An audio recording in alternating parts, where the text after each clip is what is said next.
Good evening, everyone. Good evening, City Commissioners. Good evening, listening audience. Thank you for joining in to our City Commission of the City of Pahokee workshop of Tuesday, August 11, 2020. Starting now at 6:01 p.m. We're going to begin our meeting. This is a workshop of the City Commission of the City of Pahokee. It has been held by teleconference Zoom to discuss the August 11, 2020 agenda. May we please stand for the invocation given by Commissioner Vice Mayor Clara Mervin, followed by the Pledge of Allegiance.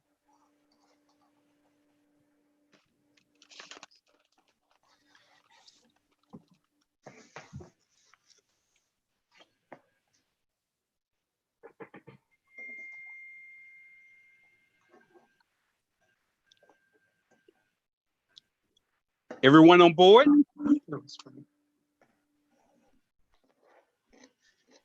Yes. Vice Mayor Mervin.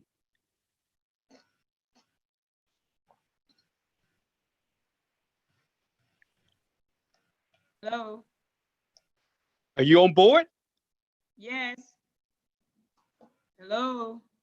Yes, this Commissioner Hill, right? No, this is Commissioner Mervin. Okay, we asking for the invocation if you can provide it for us, followed by the Pledge of Allegiance. Let us pray. Father God, in the name of Jesus, God, we come before you today, God, to say thank you. Thank you, God, for another day, God, that you allowed us, oh God, to be here. God, we ask you, God, today, God, as we get ready to conduct our meeting for the city of Pahokee, we ask you, God, to guide us, oh God, and direct our path. Be with us on every side. In Jesus' name we pray. Amen. Thank you, Vice Mayor Mervin. May we all recite the Pledge of Allegiance together. I pledge allegiance Pledge allegiance to to the the flag flag of the of United, the United States, States of America and to the and to the republic republic for which it for which it stands, stands, one nation, one nation, under God, under under God, God, indivisible, indivisible, with liberty and justice for all. justice for Amen. all. Amen. Thank you. Madam City Clerk, may we have roll call, please? Mayor Bab, Present. Commissioner Boland, Present. Commissioner Everett, Here. Commissioner Hill, Present.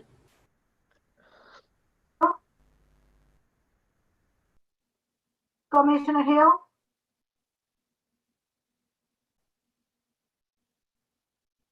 She indicated present. Vice Mayor Mervin, Here. City Manager. Here. City Attorney, Here. Interim City Clerk here. Thank you, Madam City Clerk. Thank you, Commissioner. Thank you, staff, and thank each of y'all for participating in our workshop of Tuesday, August 11, 2020. At this time, I have our city attorney give us the meeting protocol for this teleconference. Yes, Mr. Mayor, pursuant to Executive Order number 20-69 issued by the Office of the Governor, Ron DeSantis, on March 20th, 2020, municipalities may conduct meetings of their governing boards without having a quorum at its members present physically or at any specific location, and utilizing communications media technologies such as telephonic or video conferencing as provided by Section 120.54 5B2 Florida statutes. The members of the City Commission appearing remotely for this commission meeting and this workshop are Commissioner Boland, Commissioner Everett, Commissioner Hill, Vice Mayor Mervin, and Mayor Babb. Members of the City Commission, this is a virtual meeting, and if you are not speaking, please mute your Zoom buttons so that we have the highest quality sound and can produce an accurate record. Please indicate to the mayor your desire to speak. The public was given an opportunity to speak and the clerk will have to fill in the time by emailing the city clerk at cityclerk@thecityofpahokee.com. Any comments will be read into the record at the appropriate time. Commissioner, are you comfortable with the notice provisions that have been set forth for this virtual meeting? Yes. Yes. Thank you, Mr. Mayor. The meeting is turned over to you. Thank you, Madam City Attorney. Again, this workshop is a City of Pahokee workshop being held by teleconference Zoom to discuss the August 11, 2020 agenda. At this time, I turn this portion over to our city manager to lead us in the discussion of our agenda item that will be presented tonight. Thank you, Mayor, Commission, residents. Thanks for joining us tonight. Mayor, we have on the agenda for tonight, consent agenda is a previous item that we brought back due to a typo. That is on your consent agenda. We also have two resolutions, Resolution 2020-19 and Resolution 2020-20. I do see a typo on Resolution 2020-19. Resolution should be of instead of FO4, so that is a typo on the agenda for 6:30. So we have two resolutions and one agenda item there. Again, the Preferred Government Insurance Trust is an agenda item that we brought back to you due to a typo. And then we have 2020-19 approving the BG group for the demolition of the old hospital. The old hospital has been the subject of many conversations over the years. As you know, Commission, we took possession of this structure a couple of years ago. There's been a lot of attempts at purchasing and selling by the city, and we finally have settled on a future housing developer that will purchase the property from the city of Pahokee and therefore subsequently develop housing on this particular piece of property. So this resolution provides BG Group the authorization to move forward. It will provide me the authorization to do a notice to proceed for BG Group to begin demolition of the old hospital. I'm sure that is something that the community will welcome, excitingly they will be excited to see it, take place, because we all know there's many eyesore in that area of the community. So that's 2020-19.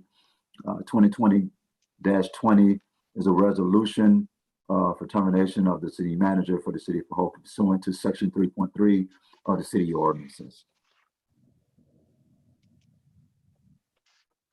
Mayor, we're in workshop, so we're open for questions on these items.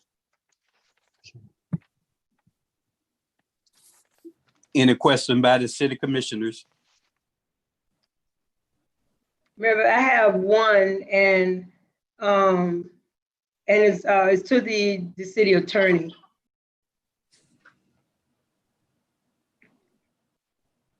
I believe she's heard you. You can ask the question. Oh, okay. A city attorney, we had a special meeting about 2 months ago. And in that meeting, I know we had voted 4-1, if I'm not mistaken, not to take any actions on resolution 2020-20 until we hear back from the state attorney's office. This meeting had the same type public comments and whatever intent as the, that we probably hear tonight regarding this resolution. So if a person offering the motion was not on the prevailing side of the last motion, can that losing vote offer that motion again?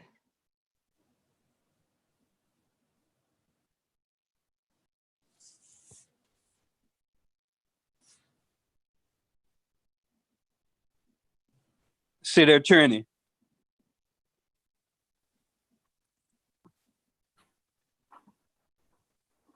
Madam City Attorney. Can you hear me? Yes, I'm sorry. I just want to make sure you're there. Okay. I apologize. I was talking, No not realizing I was muted. Okay. Madam Vice Mayor, I don't have that the item in front of me, and I don't know exactly what the motion was. And assuming it is what you're profiting, I think proffering. I think that I think that was this is a different motion. I don't think that's the same thing. This was to terminate under pursuant to the charter provision, and what you're saying you agreed to earlier was to wait. So I think they're both different motions. I'd have to see the motion and see how it was worded. I don't have a specific recollection of whether it was something that was discussed or whether it was voted upon.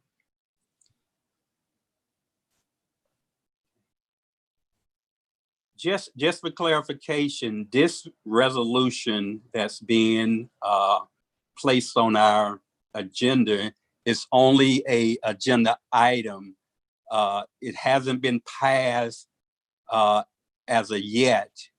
Not saying it will or will not be, but it's for discussion. I think at the last commissioner meeting, Commissioner Boland requested on her future agenda items that this item be placed on the agenda. So you're gonna need a motion tonight and a second to even discuss it. Once that occurs, then we would possibly vote on this resolution to be introduced at our next commission meeting as a formal resolution. Right now, this is only a request. This hasn't been voted on as of yet. I understand Vice Mayor question. She was just trying to get clarification whether or not the motion at one of our previous meeting to delay our decision until the state attorney office could look into this to see whether or not criminal charges could be made. So based on what I'm hearing, the city attorney saying she feels that's slightly two different types of motion. We do have an ordinance in our new policy and procedure for conducting city commission meeting that once a motion has been introduced by a commissioner, that commissioner cannot bring forth another or similar motion to that effect until a 90-day time lapse have occurred. So that was the question for clarification.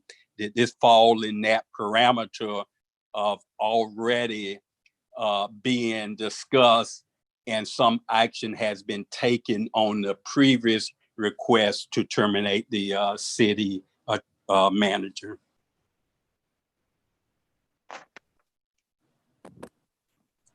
So your answer to that, again, attorney, is that it appears without looking based on what you can recall that this is a different motion from the original motion that Commissioner Boland put in effect. That is okay. That is correct, sir. Okay. I just want everyone to be clear, since we are in a workshop. I know even in the media, there was some conversation that the city commission had voted to terminate the city manager. That is not correct. I'm not saying it can't happen or won't happen, but currently that haven't happened. What happened at our last meeting was to have this item added on the agenda for discussion to move forward if it's the desire of the majority of the commission. Any additional questions from the city commissioners to the city manager or the attorney concerning our agenda items that we will be discussing tonight at 6:30? Mayor, I did, moving on down the announcement of the agenda tonight. Okay. You do have project updates, I'll give that, but you also have 246 East Main as well. We're not making any decisions tonight, but I'll give an update on my conversations with that individual. I won't be requesting any, well, actually I will, but I'll update you on what that request will be. Okay. And also Lieutenant Cohen will be joining us at 6:30 tonight He's the commanding officer now for the western region of Pahokee and Belglade area. So he's going to do an introduction and kind of give us an update of where the sheriff office is currently at, and just see if we have any questions. Just informal greeting and introduction tonight, and hopefully we'll get that early on our agenda so that if he need to leave and take care of his law enforcement areas, that he'll be free to do that. And Mayor, to add to that, Lieutenant Piccolo is outgoing. He's being transferred back to the coast. We're going to come back most likely at the next meeting and provide some format of recognition for his service to the city of Pahokee in the region of Belglade, South Bay, Pahokee. He didn't have all of those cities, but we'll come back at the next meeting and provide a more formal recognition for his service here in Pahokee. Okay. And since we are discussing the agenda, going right back to the consent agenda item, those are typos. I don't know if we had a copy of it, but they was corrected, and we're right now just in the process now of forwarding it or requesting to pay for that workman compensation trust policy, right? Correct. Yes, sir. You're right. Okay.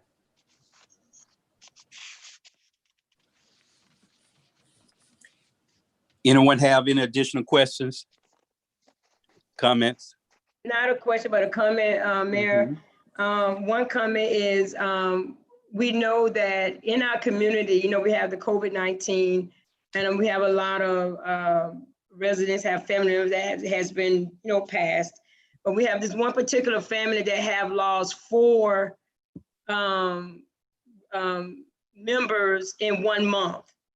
And we know 1 is hard, but when we know that, when there's 4, we know we don't do it for everybody. It's not a special family like we just take up. But when you're losing 4 family members in 1 month, I'm hoping that we as a commission, or that we can at least do something for the family, whether we just take water or soda, or just go by there and give some encouraging words to the family. It's the small family. Okay.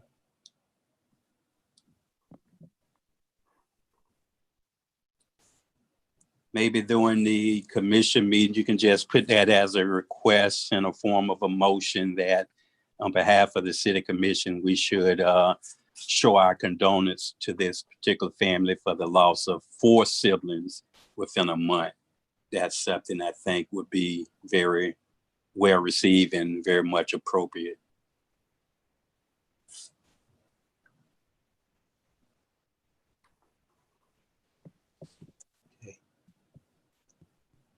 Any other comments from the city commissions? Discussions or comments or concerns?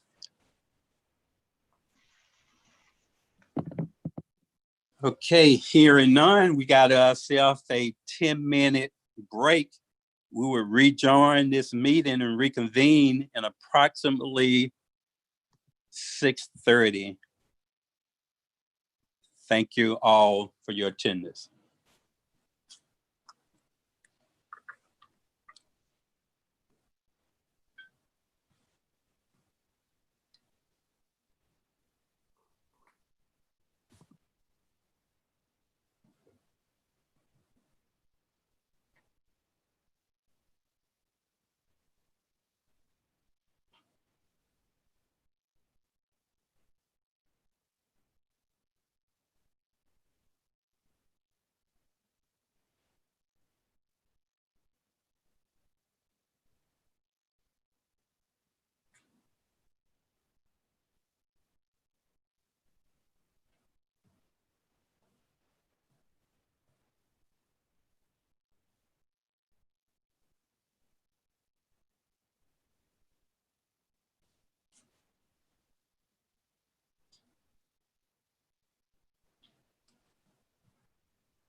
Good evening, good evening, good evening. Just want to check in with everybody, make sure that we have all the commissioners and staff back online. Just inform a head count. City Clerk, are you there? Yes, sir. Thank you, ma'am. City Attorney?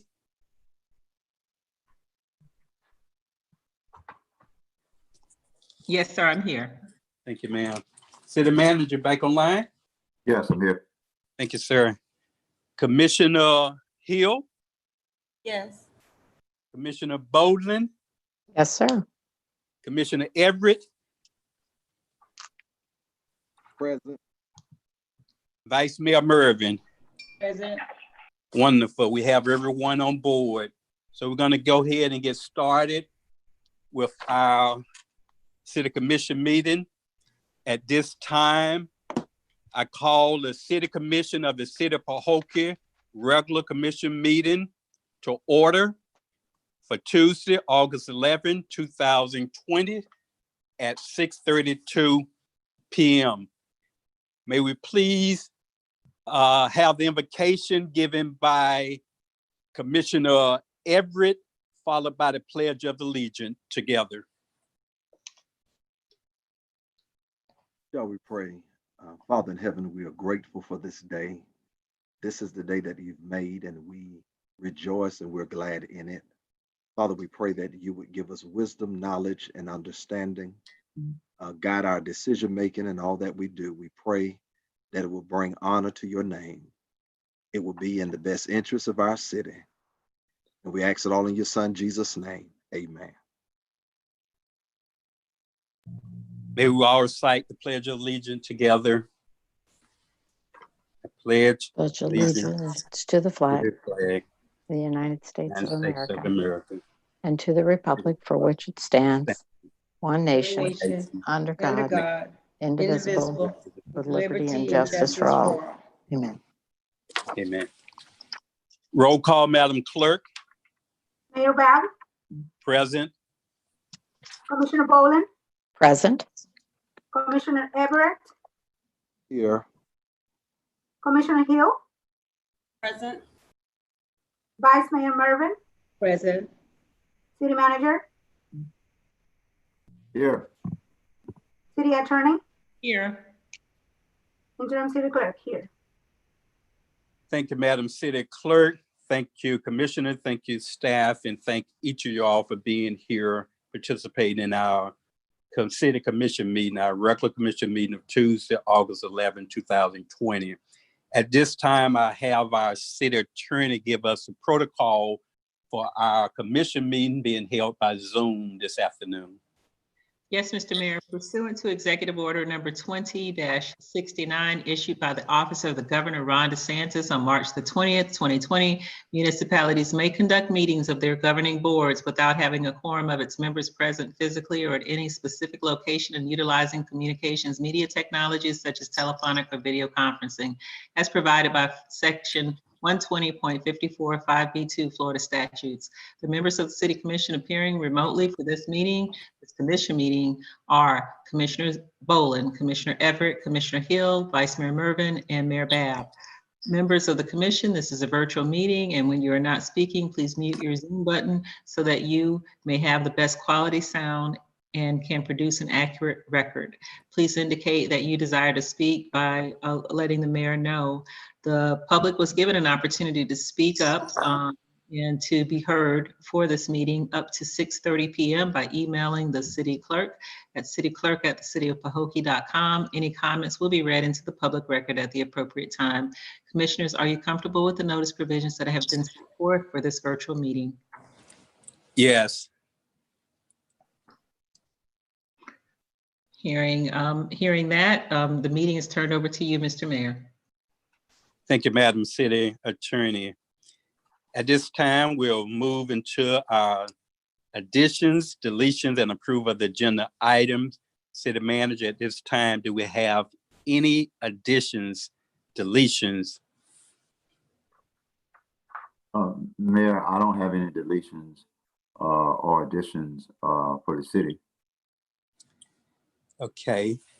We do have one, which would be Lieutenant Cohen, will give us a brief introduction. He's the new commander for the West area for Palm Beach County Sheriff Office. Lieutenant Cohen, are you there? Yes, good evening. Thank you, sir. So soon as we get down, we'll have you, we'll add you actually at the top of the agenda in case you have to leave early. We do appreciate you being here to provide some introduction and updates for our commissioner and our residents who are listening via Zoom. Thank you. Okay. So commissioners, see where we want to put the lieutenant here before we conduct any business. We'll put the lieutenant actually right after this item, the approval of the agenda. We'll put him ahead of citizen comments. Thank you, sir. Okay, you're welcome. Thank you. Any other addition, city manager? I don't have any additions, Mayor. Okay, thank you. Thank you, sir. Now I entertain a motion from the commission if that's their desire to approve the agenda that's presented tonight with the addition of Lieutenant Cohen as a presenter to provide introduction to our commission and our listening audience. All right, good evening, everyone.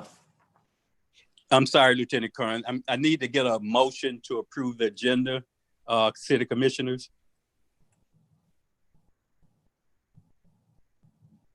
City commissioners.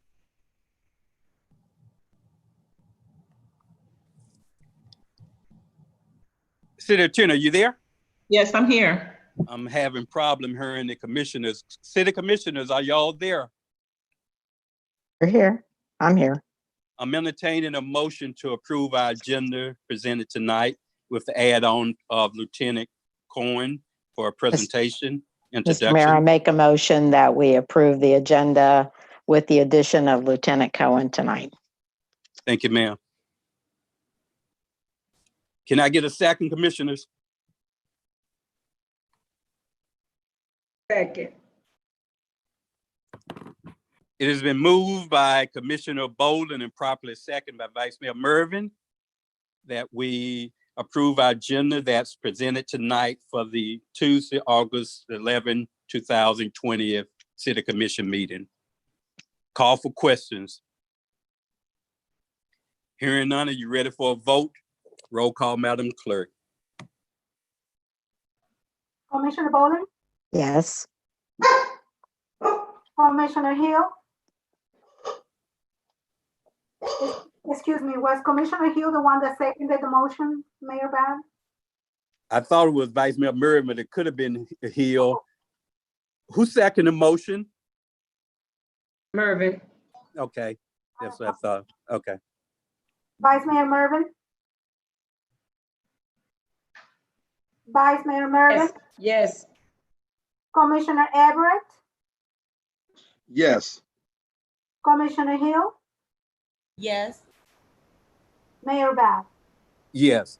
Thank you, Madam Clerk. Thank you, Commissioners. Motion passed by a unanimous vote. Now we'll move to Lieutenant Cohen and allow him to do a presentation and introduction of himself and just any updates that he feel appropriate for us to hear. Lieutenant Cohen. Thank you, Mayor, and good evening again, Mayor and City Commission. I am grateful to be here in your meeting. Again, I was recently selected to replace Lieutenant Piccolo as the executive officer and commander of Pahokee, unincorporated Belglade and South Bay. And I am grateful and very honored for this position. Just to let you know a little bit about me, I was born in Mandeville, Jamaica, and lived in Pahokee, which Pelican Lake, from 1972 to 1979. there is where the core values or the core values concept of it takes a village became reality and respected.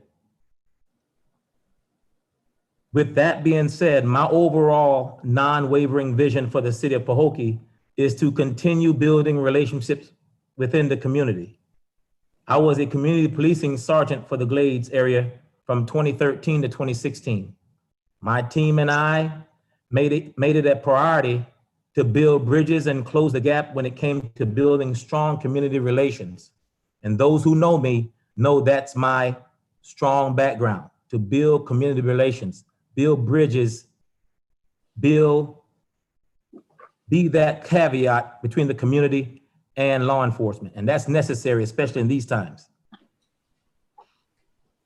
I believe there is nothing more fulfilling when we can come together as a team to reach our goals for the community we live in and serve. Throughout my professional and educational career, I have acquired those core values that will benefit the community of Pahokee. I have been in criminal justice since 1992. I began my career with the Palm Beach County Sheriff's Office. There I acquired strong interpersonal communications, problem-solving, decision-making skills that have prepared me throughout my years in law enforcement. In 1994, I achieved my desire to advance my career, where I was a corporal, training corporal. I worked narcotics. I began in the training division again, started teaching and instructing the new recruits that came out. I did investigations, in-depth investigations. I got promoted to the rank of sergeant, and I was assigned out here to the Glades. And out of those 6 years as a sergeant, 3 of those years, I was a community policing sergeant. In the past 4 years, I've been a lieutenant watch commander for the South region. And thank God he looked down and said, Cohen, it's your turn to be in Pahokee, to do the will of the people, to serve the people of the Glades. That's what I took my oath of office to do. And that's the mission behind the sheriff department, behind our sheriff, Rick Bradshaw. Is to serve you, the community of Pahokee, unincorporated Belgrade and South Bay, of course, but to dedicate ourselves to building relationships,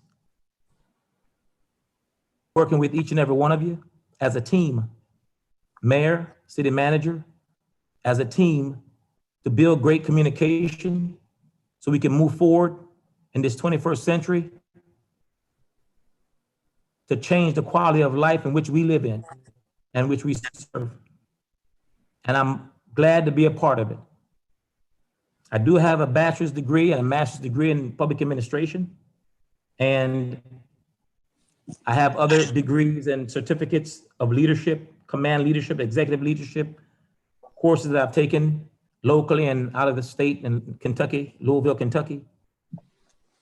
And I will apply all those skills that I've learned as the commander of Pahokee, again, to serve and protect the citizens of Pahokee and do the will of Pahokee.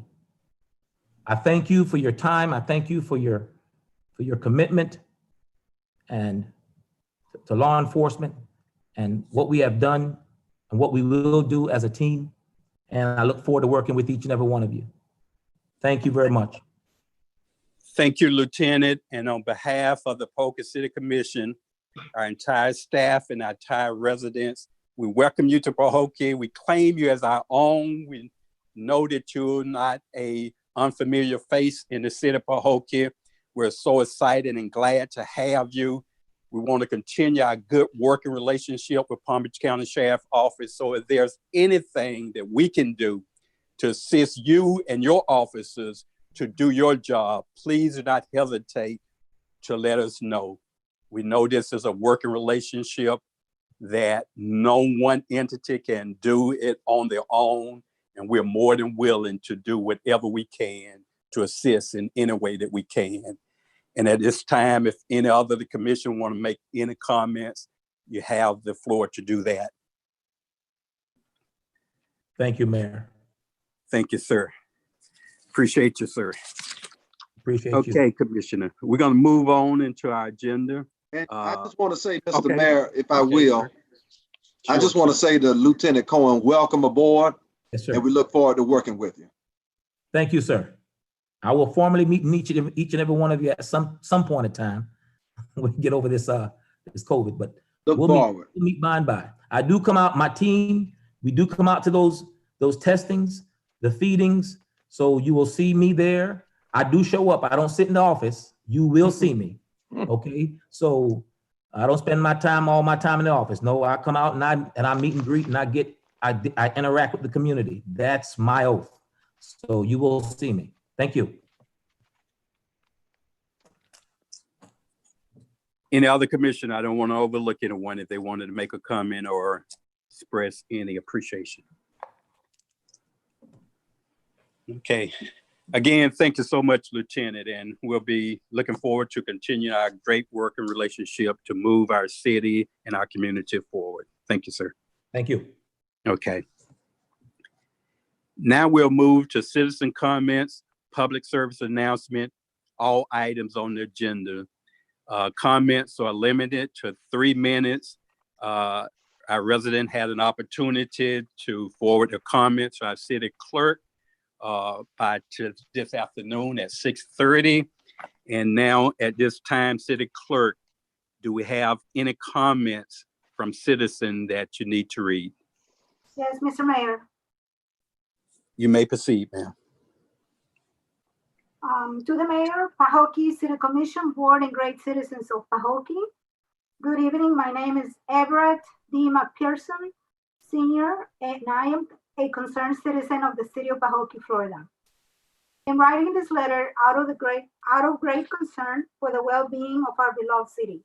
I have sat back and watched the needs of our city due to the misappropriation, misuse, and fraudulent manipulation of the taxpayers' finances by City Manager Chandler Williamson. Mr. Williamson has been the subject of several investigations by the Office of Inspector General, where he was found in violation of policy over the past 3 years. The violations include, but not limited to, signing off on checks that needed approval from the city commissioners. To my knowledge, the city manager has the authority to sign off on purchases $10,000 or less, and any purchases over that amount, the commissioners must approve. The city manager, Mr. Williamson, signs checks over $100,000 for work on the Marina project that was never completed. Mr. Williamson was found in violation of inappropriate use of the city of Pahokee credit card by OIG, totaling $5,840.92.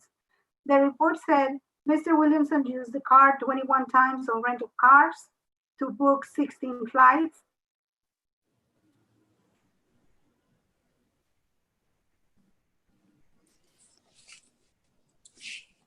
Where'd she go? During a trip to Las Vegas. The OIG report stated the expenses were not related to official businesses and lacked required travel request forms or supporting documentation. Had some purchases that were unallowable and some expenses lacked receipts. The investigators also made note of $15,141.08 worth of questionable charges without sufficient documentations. The OIG reports list several more violations. However, for the sake of time and remaining within my 2 minutes, I am bringing my letter to a close. The Pahokee City Manager, Mr. Williamson's service and behavior is unacceptable, and it is time for a change. I sincerely hope the Mayor and Commissioners Board to do the right thing for the betterment and service of the citizens of Pahokee. I recommend the City Manager, Chandler Williamson, be terminated immediately. The next comment is from Joe Freeman. Mayor Babs, Commissioner Hill, Commissioner Everett, Commissioner Boland, I am submitting 103 signatures from the citizens of Pahokee in favor of moving on with the finding of the IG office investigation to immediately terminate City Manager Chandler Williamson, please do the right thing.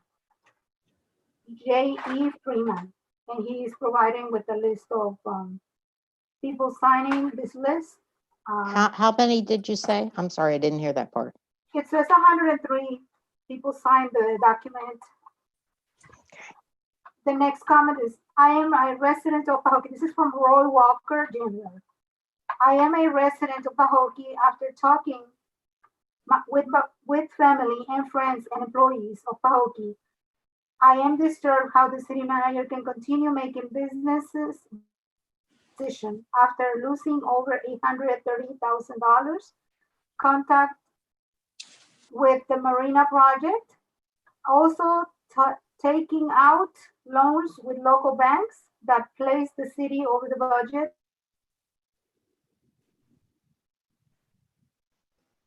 Cost. There is a loss of legal miss and known also with the IG findings. I am in favor of moving forward with the terminating of city manager Chandler Williamson, Roy Walker Jr. The next comment says, my name Joe Freeman. I am a resident of Pahokee. I've been following the city meeting by way of YouTube. I work with the Department of Correction over 25 years. Do things as an administration leader. You do not lie and you do not steal. The IG investigation found city manager Chandler Williamson of stealing city money for personal use, excursion, and it appeared Commissioner Boland, the only one trying to do the right thing in terminating the city manager and moving forward. Even the city attorney appeared to be diluting the case against the city manager. She needs to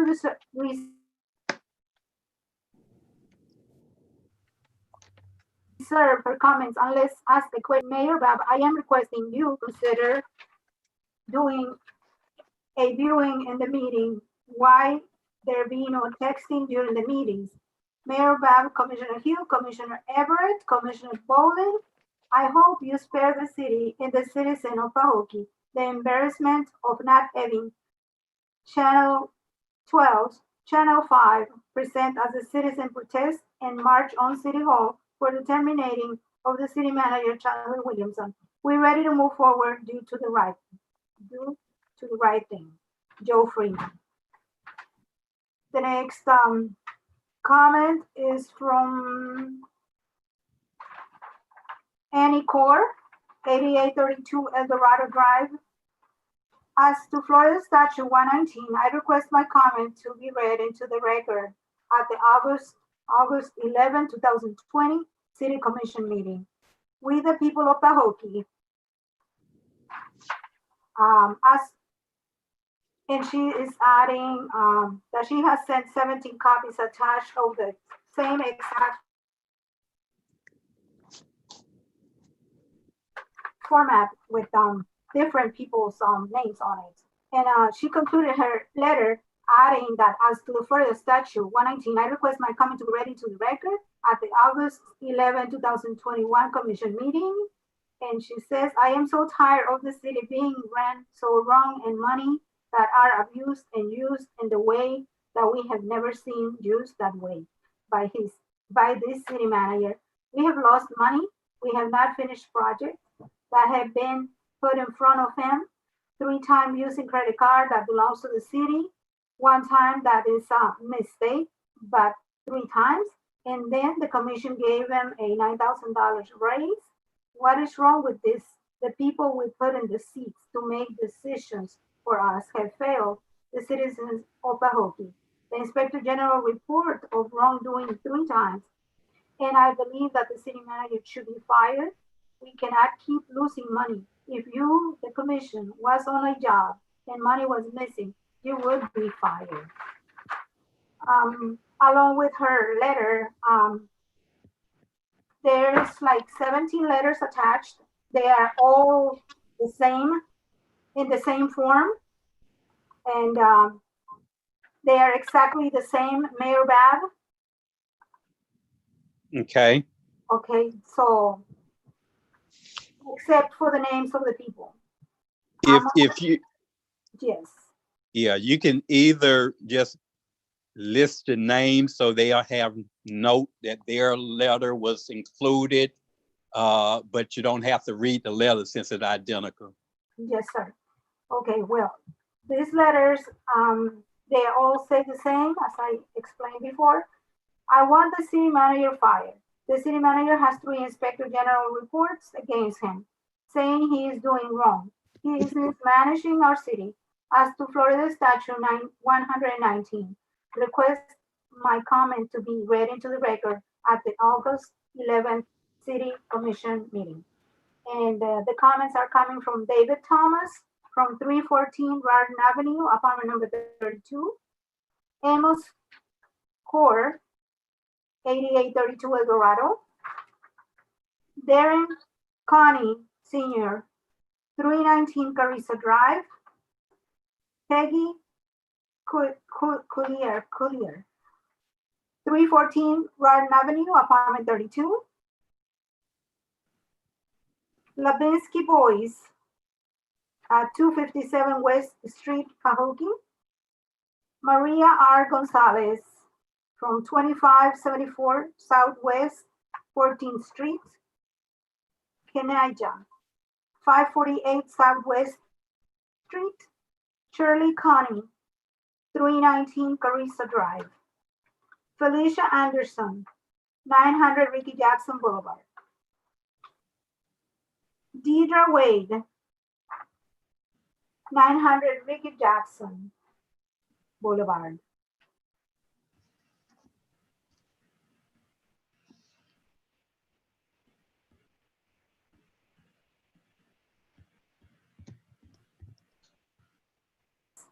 .545 South Barfield Highway. Early Lewis, 200 South Lake Avenue, apartment number 3. Joel Hamilton, 170 West 3rd.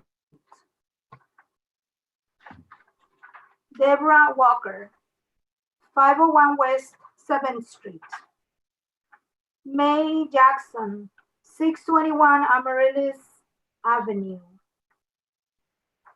Willie Joe Walker, 608 Golden Place. Elaine Kelly, 800 McClure Road. And that's the end of those similar letters. The next comment is from Stacy Ann Medley. August 10 of 2020, to whom it may concern, it is with great pleasure I write this letter of support on behalf of our city manager, Chandler Williamson, who has served our city for over 4 years. My name is Stacy Ann Medley, a current resident of the city of Pahokee. It has been a real delight working with Mr. Williamson as the city manager over the past few weeks to current. I consider Mr. Williamson to be a respectable and hardworking professional businessman. I've known Mr. Williamson now going on a little over 4 years through different city programs and activities where I find him to be accommodating and courteous. It is a delight and a pleasure to have a city manager that is dependable, knowledgeable, and conscientious as Mr. Williamson. I look forward to continue working with Mr. Williamson as the city manager of the city of Pahokee. Sincerely, Stacy Ann Medley. The next comment is from Barbara Hatton. My name is Barbara Hatton, and I live at 2316 Bacon Point Road, Pahokee, Florida.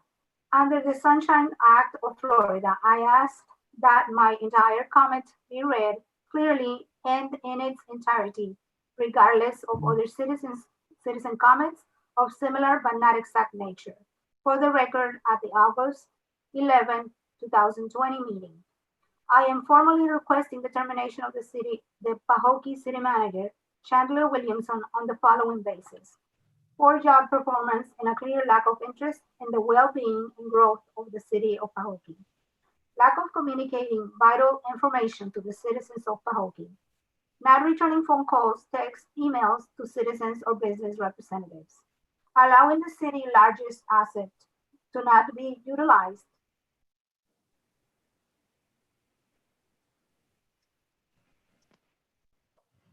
Not fulfilling the city's to follow through with the 3.5 years of lost revenue for the city and a facility that the citizens could have enjoyed. Three OIG reports that clearly states that he did not follow proper guidelines and that he stole from the city. Signed, a citizen that is concerned and saddened by or with the current lack of leadership of Pahokee, Barbara Hatton. Sam McKinstry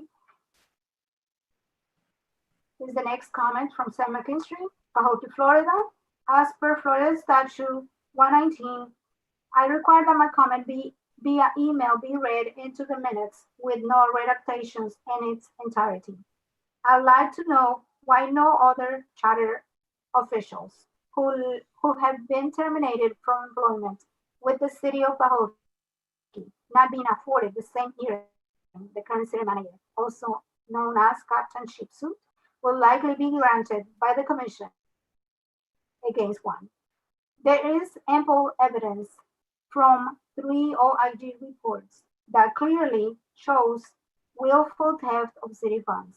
Not only should Williamson be fired immediately, the attending sergeant at arms should by lawful order arrest Williamson immediately for grand theft. RS is J. McKinstry. Bobby Colvin is the next comment.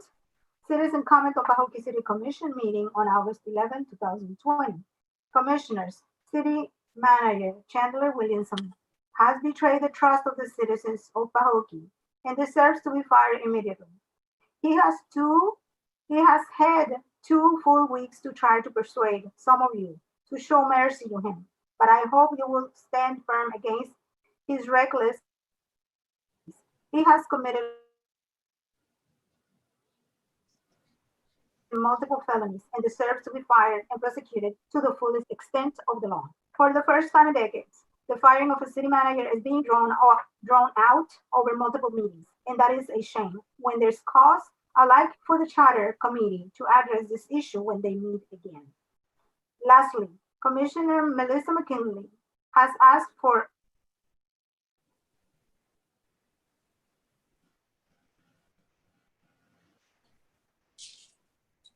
Where'd she go? for other crimes.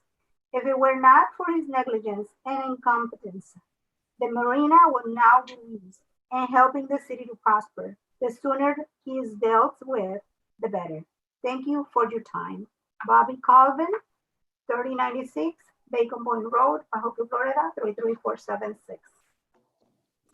The next comment is from Joanne Culverson, and it's in regards to city concerns. Sent from my iPad, I have the right to have this read at the meeting, and I want this comment read at the council meeting of 8/11/2020. My name is Joanne Culverson, 1621 East Main Street, Pahokee, Florida. I want to tell how I feel my family has been singled out for my disliking of what is going on in our city.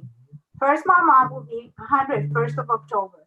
She still has her house, car, and we pay $90 a month to keep her yard up. She was first tagged some time ago for her car sitting in a driveway with an expired tag, which I felt for her safety, a car there looked better.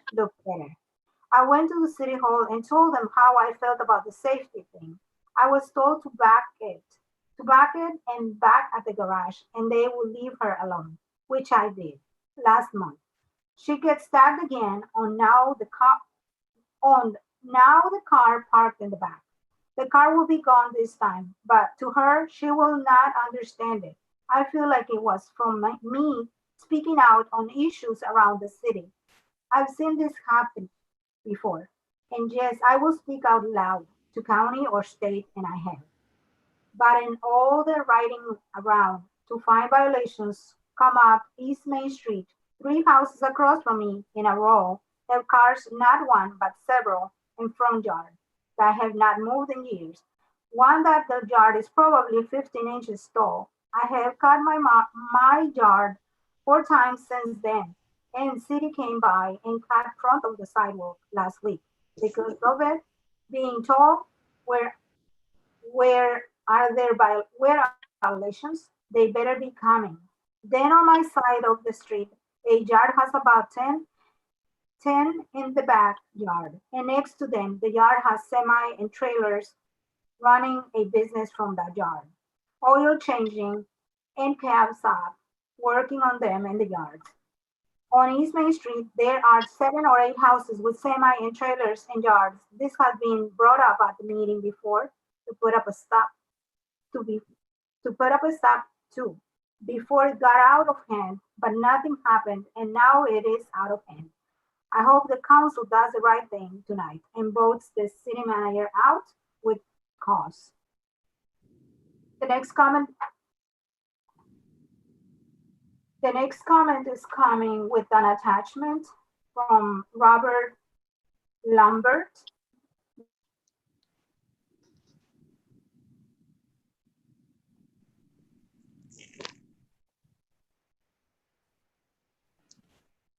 And requesting that you read into the record of tonight's City of Pahokee Commission meeting, August 11, 2020, the attached official letter in its entirety. Thank you, Robert Lambert. This is a letter from Melissa McKinley that is attached to this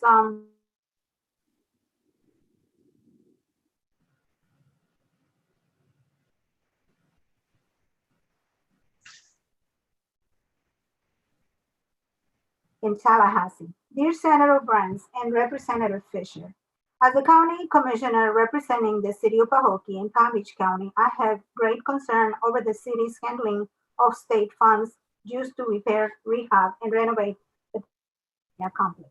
I request the Joint Legislative Auditing Committee direct the Auditor General to audit his management of these funds. The Pahokee Marina Complex includes the marina, a restaurant, and a campground. The complex rests up land owned by the state and leased to the city. Since 2016, the state has appropriated approximately $2.3 million to the city for projects benefiting the marina complex, so it may fully reopen to the public. In 2019, the Florida Board of Trustees approved a sublease between Pahokee and a private company, Everglades Reserve Holdings, for the management of the complex, a culmination of several years of effort between the parties.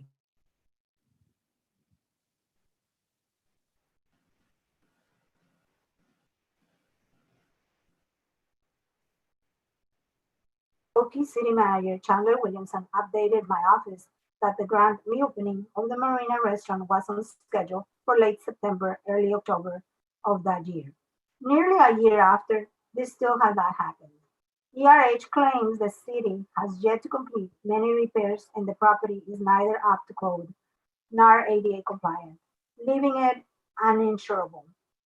In June of this year, the city unexpectedly rejected the sublease, leaving the citizens of Pahokee with serious questions about the state of project completions and how much longer this will set back the full reopening of the complex, which is integral to the city's financial health.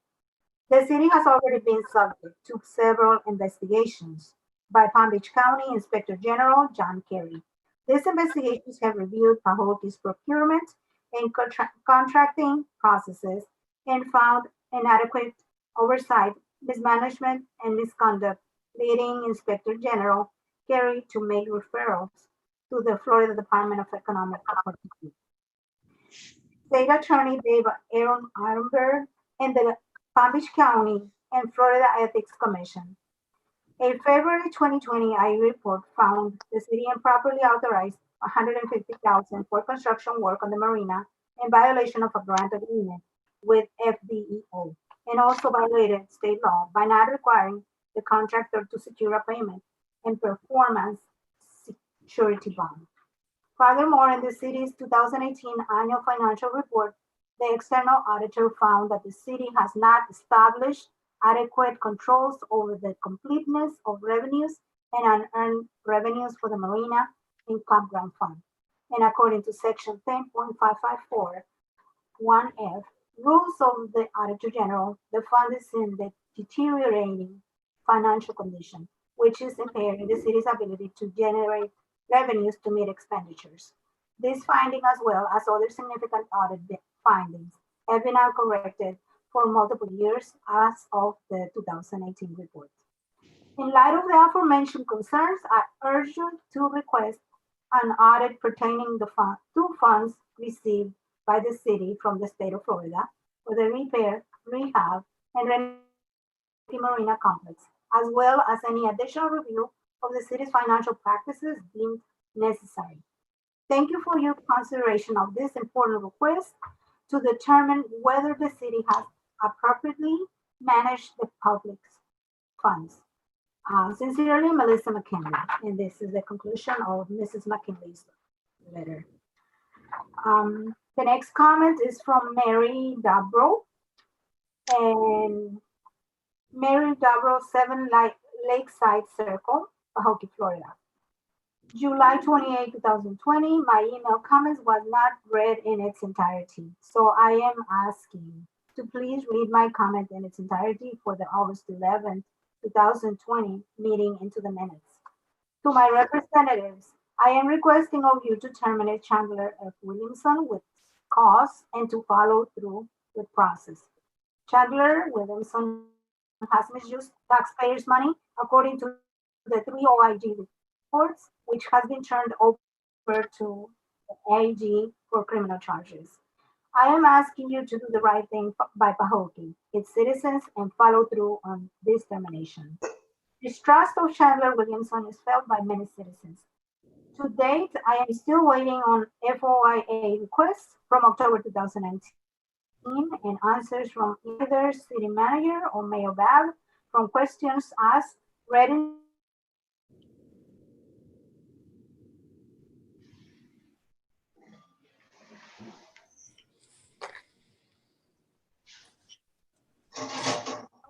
like to know how many resumes we have for a new city clerk.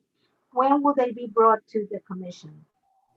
Chandler Williamson gets special treatment with hearings when past city managers have been terminated on the spot. And here we have evidence with cause to terminate. What a waste of time, money, and money. He is nothing more than a contractual employee of the city commission. I say terminate tonight, just like past city managers. He is no different, with the exception that he has stolen from our city citizens and lied about a septic installation and removal, among other things. He cannot be trusted. Under this time here, he has brought no businesses to the city, and because of his delays, the marina sits empty going on 4 years when there is an operator approved by the state, sitting, waiting, which should have been put in place January 3rd, 2020, which is lost revenue for the city. City manager seems to have his own private agenda that does not, or maybe does, include some commissioners. Please stop this now. We do not need to give city manager more time to get his ducks in a row. Terminate him now. And that's Mary Double. The next comment is from Larry Wright. I wish to add my name to the list of people requesting no demand the firing of the city manager. I must explain my first meeting with Chandler. I called City Hall to set a meeting time, and when I showed up, they had no meeting scheduled. So being the strong man I was, I demanded a meeting. I could tell he was mad and told me he had 15 minutes he would give me. My meeting was too simply to tell him of my involvement in several projects. One was Old Pahokee High School. He didn't want to hear any of it and blew me off with his that's in my 5-year plan. He rushed me out of his office, treating me like I was trash. I am one of his citizens who simply wanted to help him, and he was too good to be bothered by a mere citizen. He was always there. He was higher than any of us and still feels that way. It is time with this egotist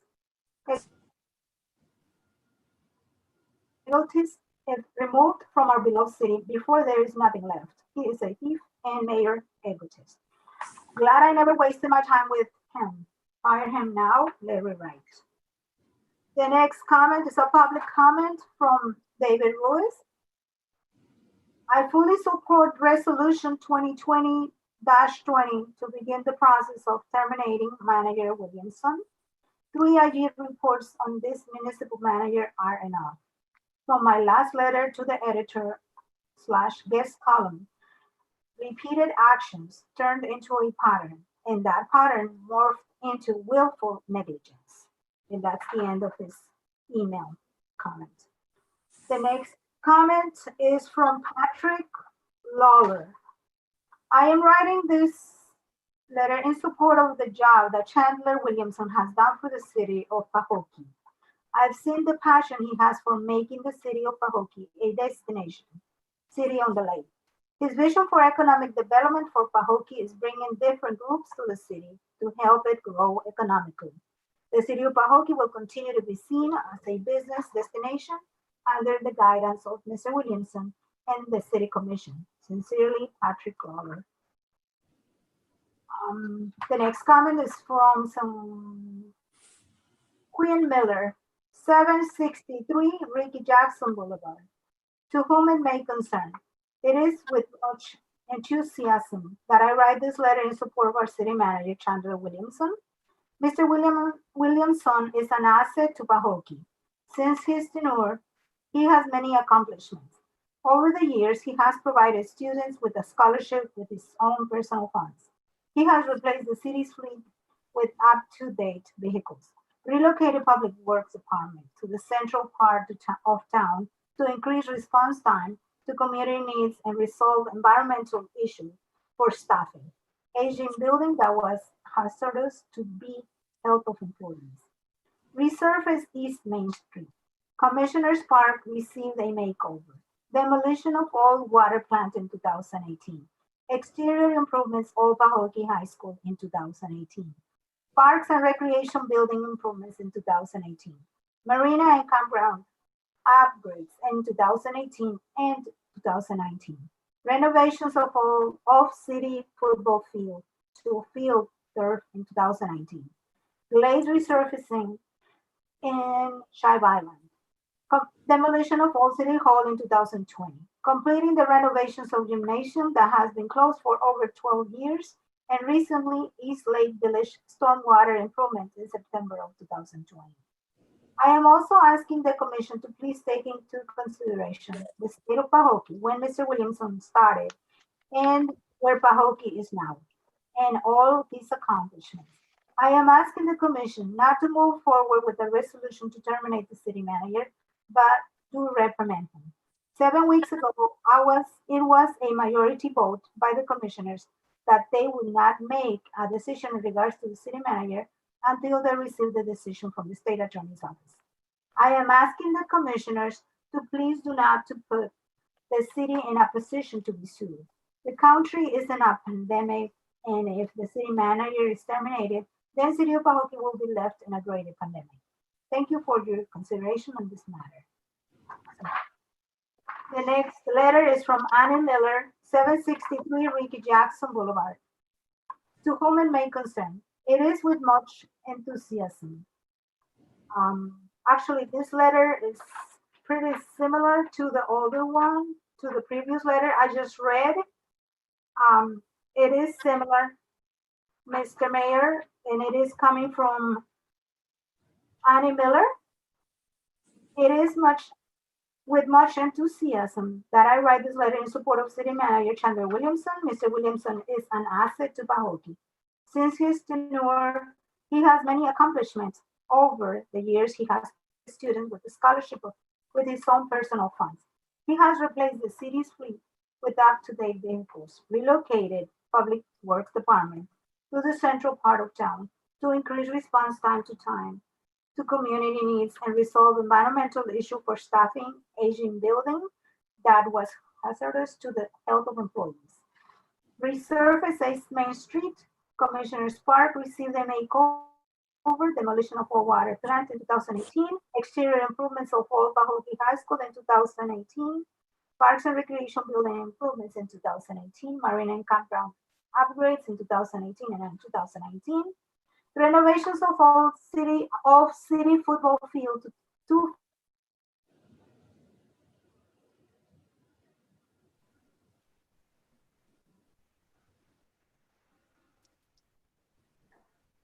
that has been closed for over 12 years, and recently East Lake Village stormwater improvement will begin in September of 2020. I am also asking the commission to please take into consideration the state of Pahokee and Mr. Williamson's status, and where Pahokee is now known for accomplishments. I am asking the commission not to move forward with a resolution to terminate the city manager, but do reprimand him. 7 weeks ago, it was a majority vote by the commissioners that they would not make a decision in regards to the city manager until they receive the decision from the state attorney's office. The country is in a pandemic, and if the city manager is terminated, then the city of Pahokee will be left in a greater pandemic. Thank you for your consideration in this matter. And the next letter is from Sanquera Cohen, 1548 Cemetery Avenue, Pahokee, Florida, to whom it may concern. It is much interest that I write this letter in support of City Manager Chandler Williamson. Mr. Williamson has been and continues to be an asset to Pahokee. During his administration as city manager, Mr. Williamson has demonstrated many accomplishments. Over the years, he has provided students with a scholarship with his own personal funds. I personally witnessed them give out the first scholarship at Pahokee Church of God, and he continues annually to give out the scholarship. His accomplishments are he has replaced the city's fleet with up-to-date vehicles, relocated public works department to the central part of town, no increased response time to community needs, and resolved environmental issue for staffing, aging building that was hazardous to the health of employees. Resurfaced the East Main Street. Commissioner's Park received a makeover. Demolition of all water plant in 2018. Exterior improvements of Pahokee High School in 2018. Parks and Recreation building improvements in 2018. Marina and campground upgrades in 2018 and 2019. Renovations of city football field to field turf in 2019. Glades resurfacing in Shived Island. Demolition of Old City Hall in 2020. Completing the renovations of gymnasium that has been closed for over 12 years, and recently the East Lake Village stormwater improvement that will begin in September of 2020. 7 weeks ago, it was a majority vote by the commissioners that they would not make a decision in regards to the city manager until they receive the decision from the state attorney's office. I am asking the commissioners to please do not put the city in a position to be sued. I am also asking the commission to please take into consideration the state of Pahokee when Mr. Williamson started and where Pahokee is now. I am asking the commission not to move forward with terminating the city manager. He is an asset to our city. Much progress has been made since his employment and many relationships. As the city manager, Mr. Williamson has received many funds for the improvements of our city that has not been done in years. The country is in a pandemic, and if the city manager is terminated, then City of Pahokee will be left in a greater pandemic. Finally, if the marina is in such a shambles and the work was improperly done, why does ERH still wants the contract? What does Commissioner Bowling and the Chamber of Commerce Executive Director, Regina Bowling, stand to gain or profit with other locals by supporting only ERH and the marina issues while voting against all other projects, particularly in the Black community? Sounds like an under-the-table deal to me. Thanks for your consideration to this matter. The next comment is from Cameron Cade, 1548 Cemetery Avenue, Pahokee, Florida, to whom it may concern. It is with much interest that I write this letter in support of the city manager, Chandler Williamson. Mr. Williamson has been and continues to be an asset to Pahokee during his administration as city manager. Mr. Williamson has demonstrated many accomplishments. Over the years, he has provided students with a scholarship with his own personal funds.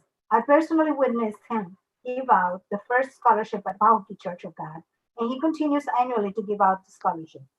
His accomplishments are he has placed the city's fleet with up-to-date vehicles, relocated public works department to the central part of town to increase response time to community needs, and resolve environmental issue for staffing.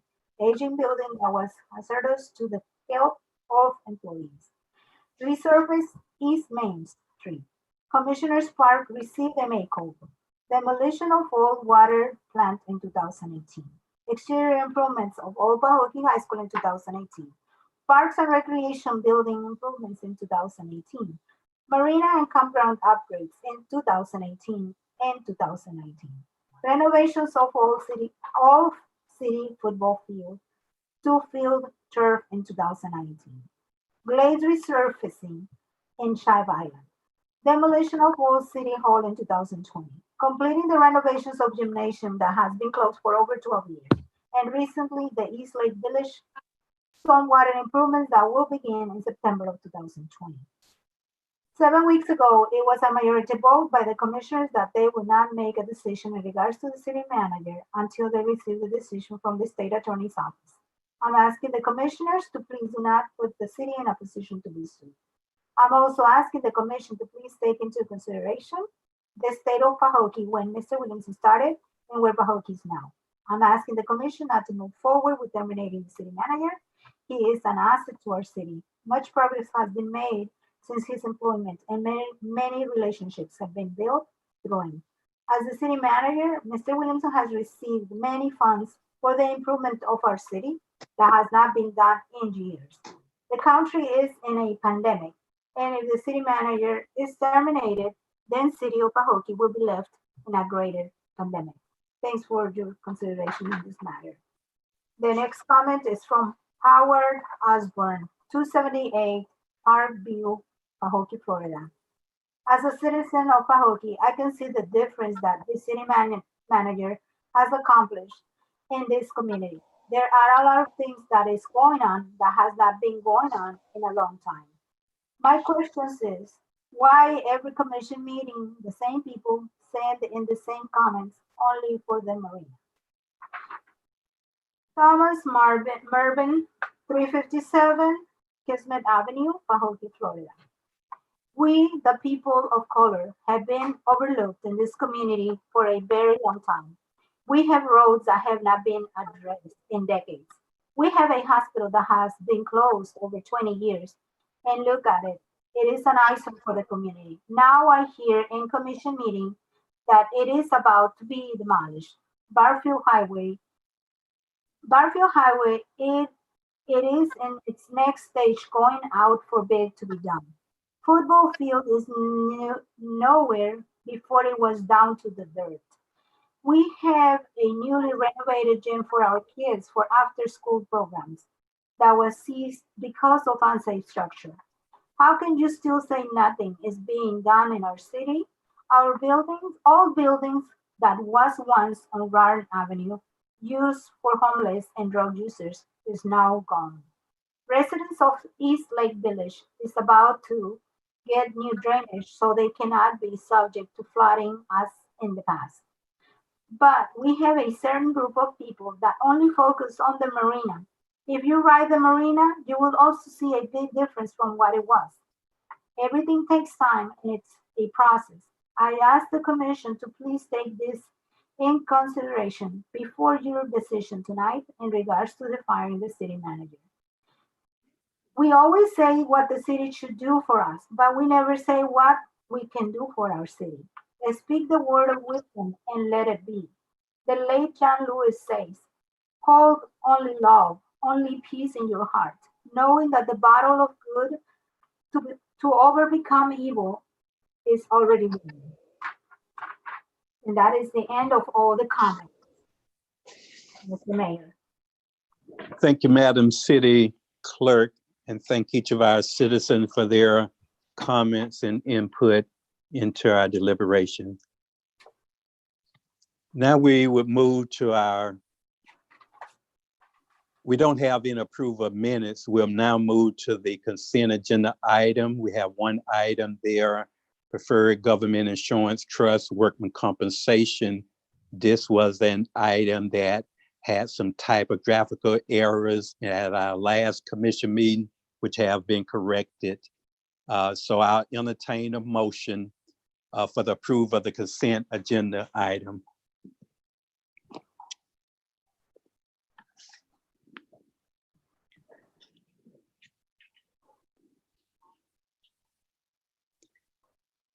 What's your pleasure, city commissioners? Do you want to have this item pulled for discussion? Or are you gonna move to approve the agenda item?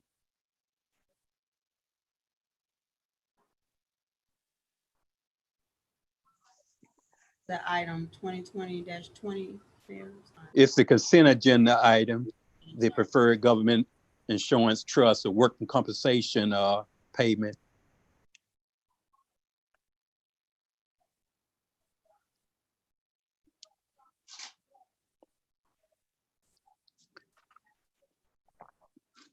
Are you moving for approval, Commissioner Hill, or you had a question? Oh, no, I don't have any questions. I'd like to approve consent agenda item. Thank you, ma'am. Choose to trust with workers' compensation. Requires a second from commission.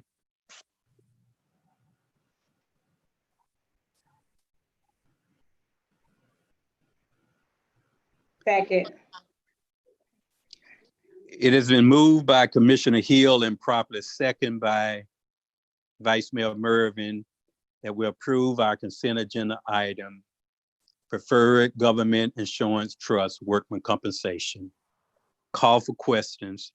I have one. Ms. This is- Boland. Yes, sir. On this, I see where they took off quarterly. Okay, that's good. But did we by any chance, and this is a question to the city manager, did we get a work comp audit worksheet that says what this difference, this 300,000 in payroll is?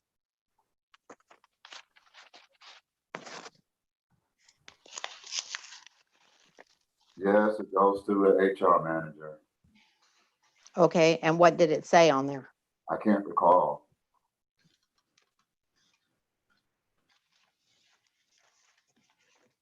Typically, when you're looking at an increase from one year to the next, or at the end of the year, that means payroll went up in that audited year, i.e. raises, additional staff, et cetera, et cetera.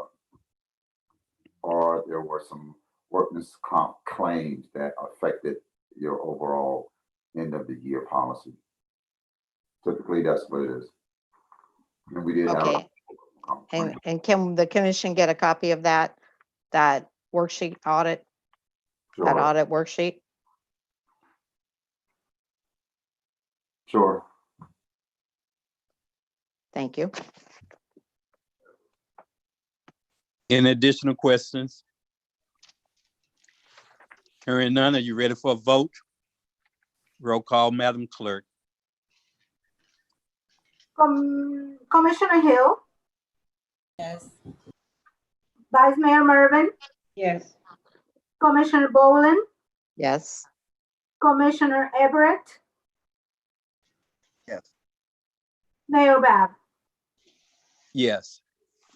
Thank you, Madam Clerk. Thank you, commissioners. Motion passes by a unanimous vote. We'll move on to ordinances. We don't have any ordinances tonight. Resolutions, we have two resolutions. First resolution is Resolution 2020-19, City Attorney. A resolution of the City Commission of the City of Pahokee, Florida, approving an agreement between BG Group LLC and the City of Pahokee for the demolition of the old Everglades Regional Hospital, providing for adoption of representations, providing for an effective date. Thank you, Madam City Attorney. City Manager, brief background on Resolution 2020-19. Sir, this is the agreement to move forward with the VG Group, the demolition of the old hospital. As you know, the history behind the old hospital, as I spoke about it in the workshop, we obtained this property from a previous private owner. It went into foreclosure, and we made attempts to sell it through RFP, made an attempt to sell it through direct sale. There was even a discussion of renovations at one point. for use, for future use. Ultimately, we decided to demolish it.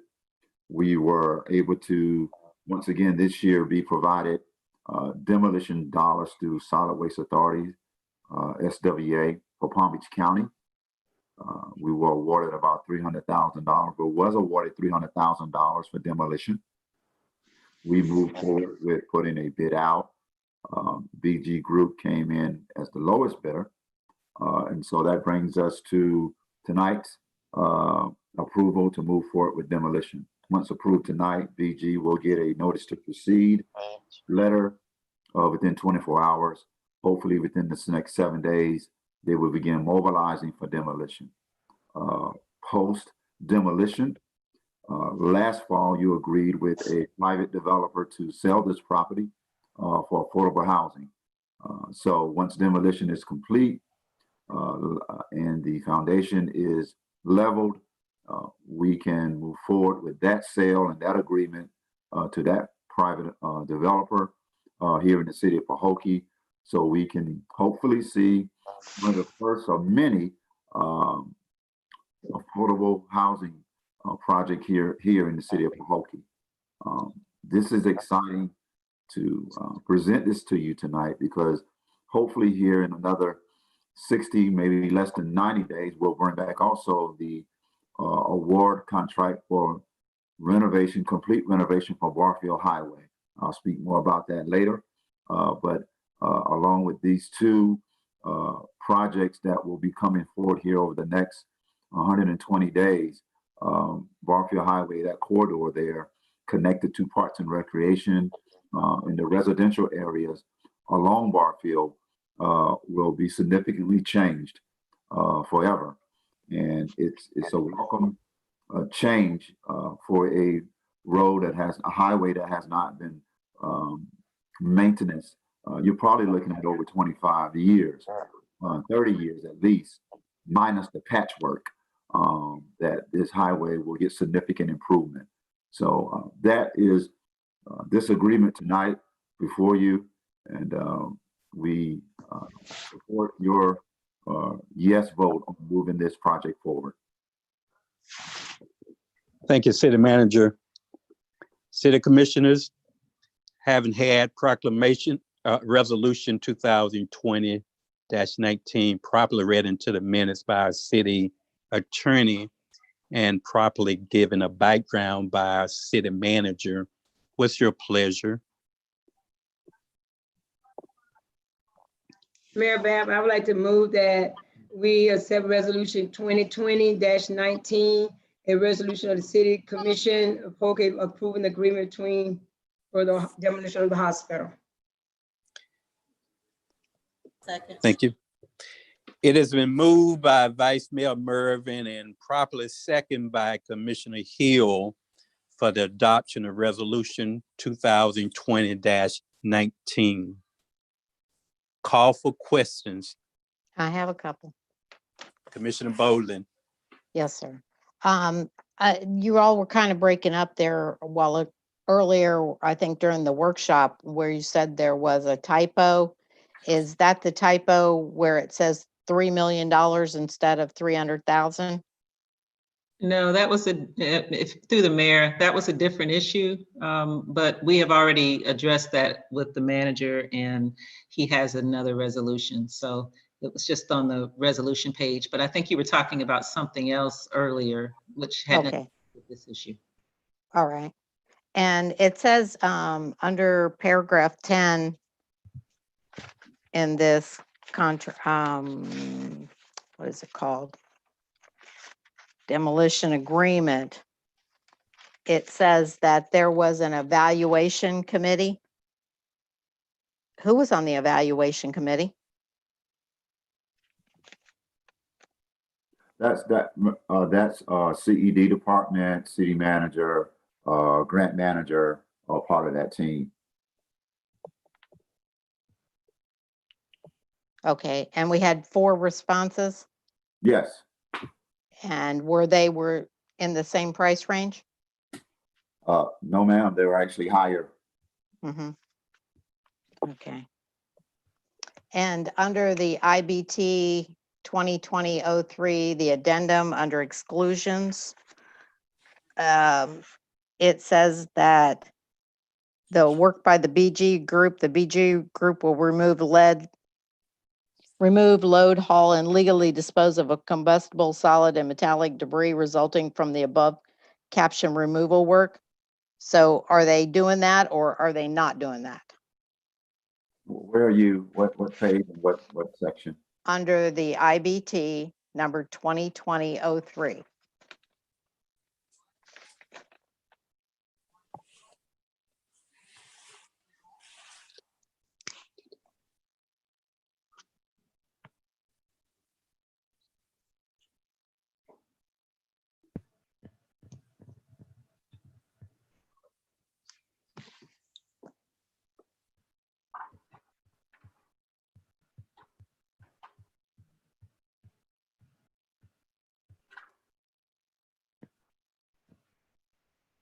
What number again? Number Let's see. 2.22, down at the bottom where it says exclusions.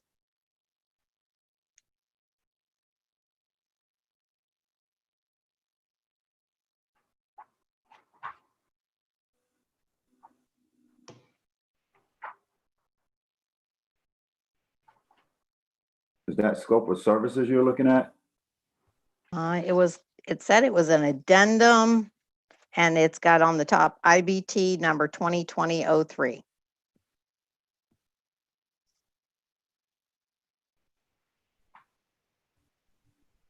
You said 2.2?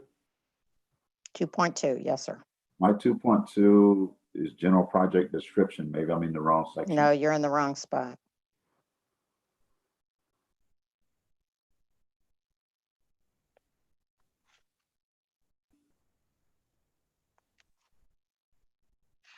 Is that debris removal and disposal? Says it will exclusions. The BG group will remove, load, haul, and legally dispose of all combustible, solid, and metallic debris resulting from the above caption removal work. And it's under exclusion. So my question is, are they doing it or are they not doing it? Yeah, they're removing everything from the site. The contract specifically says to the foundation, which is the ground level. So everything's being removed from the site. I'm just trying to get to. So my question is, why is this an exclusion?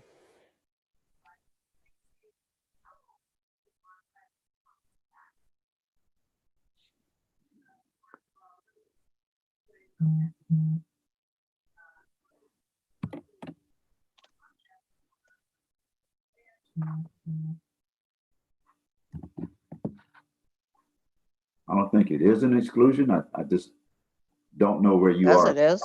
Okay. It says at the top, it has looks like a logo with a phone number for BG Group. Maybe that'll help you find it.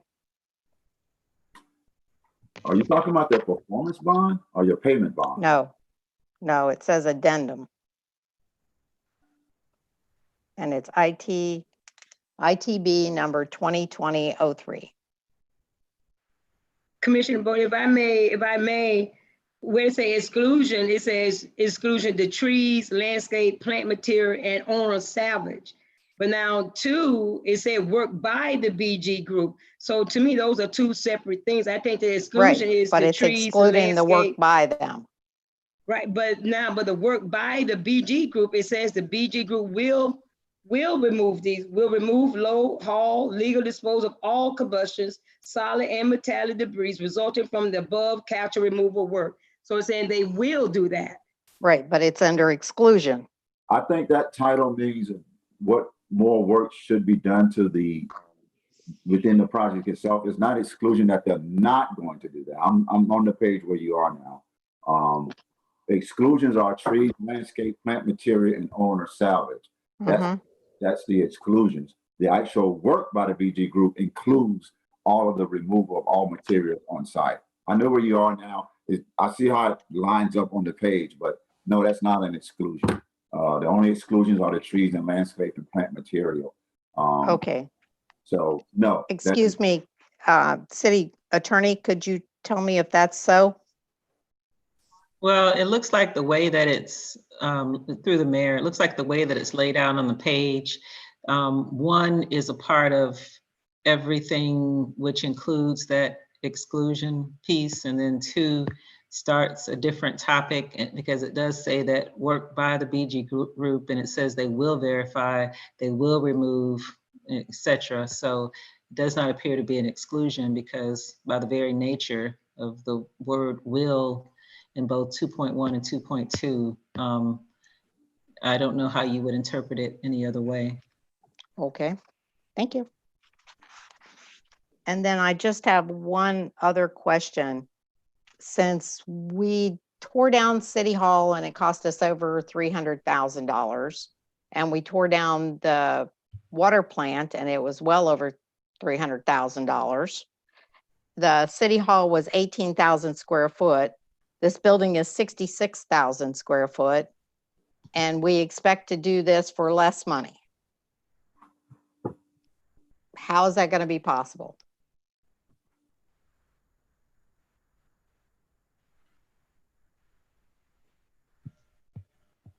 I guess that's to you, city manager.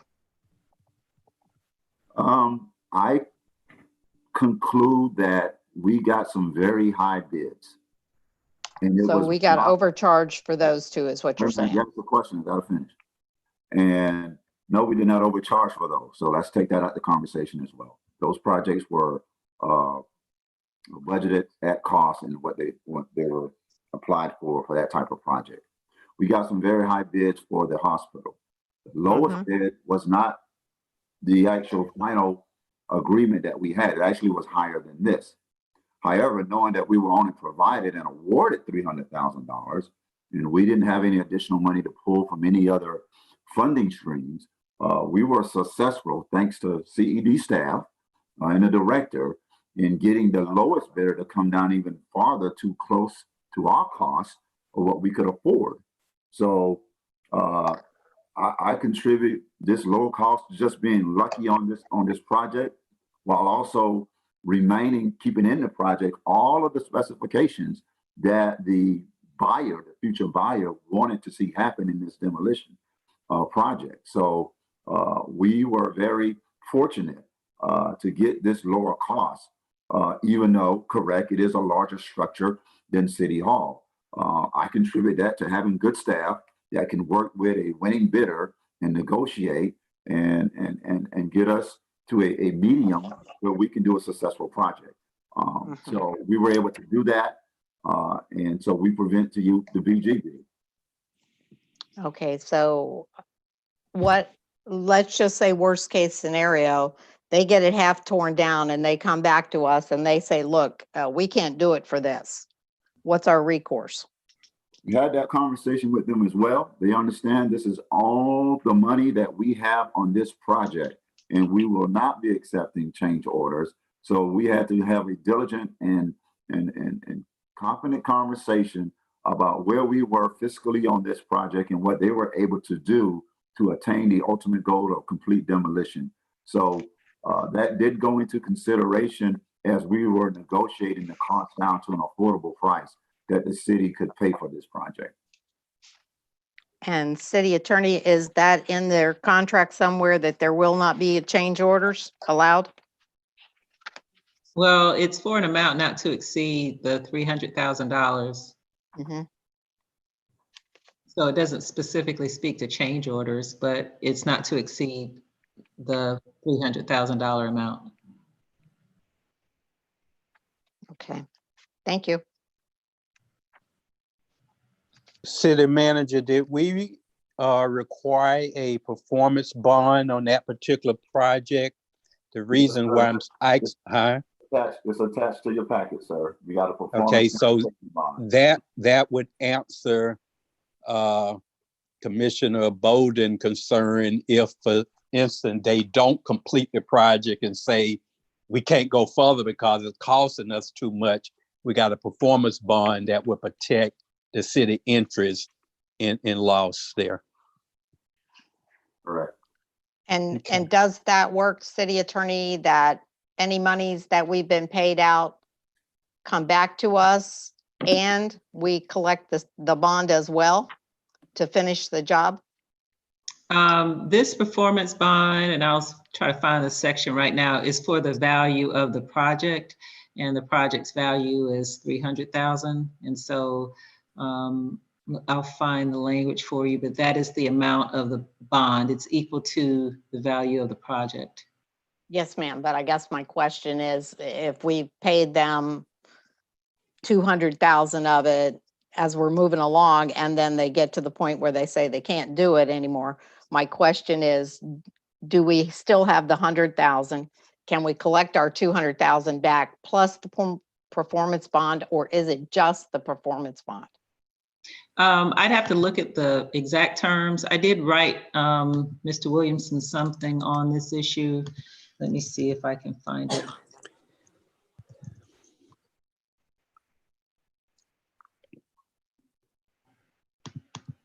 Okay.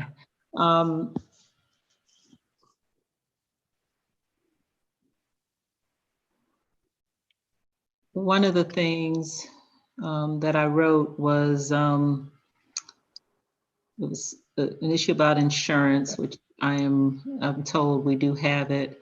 I also wrote about the bond issue, and give me just a second. Let me see if I can find it.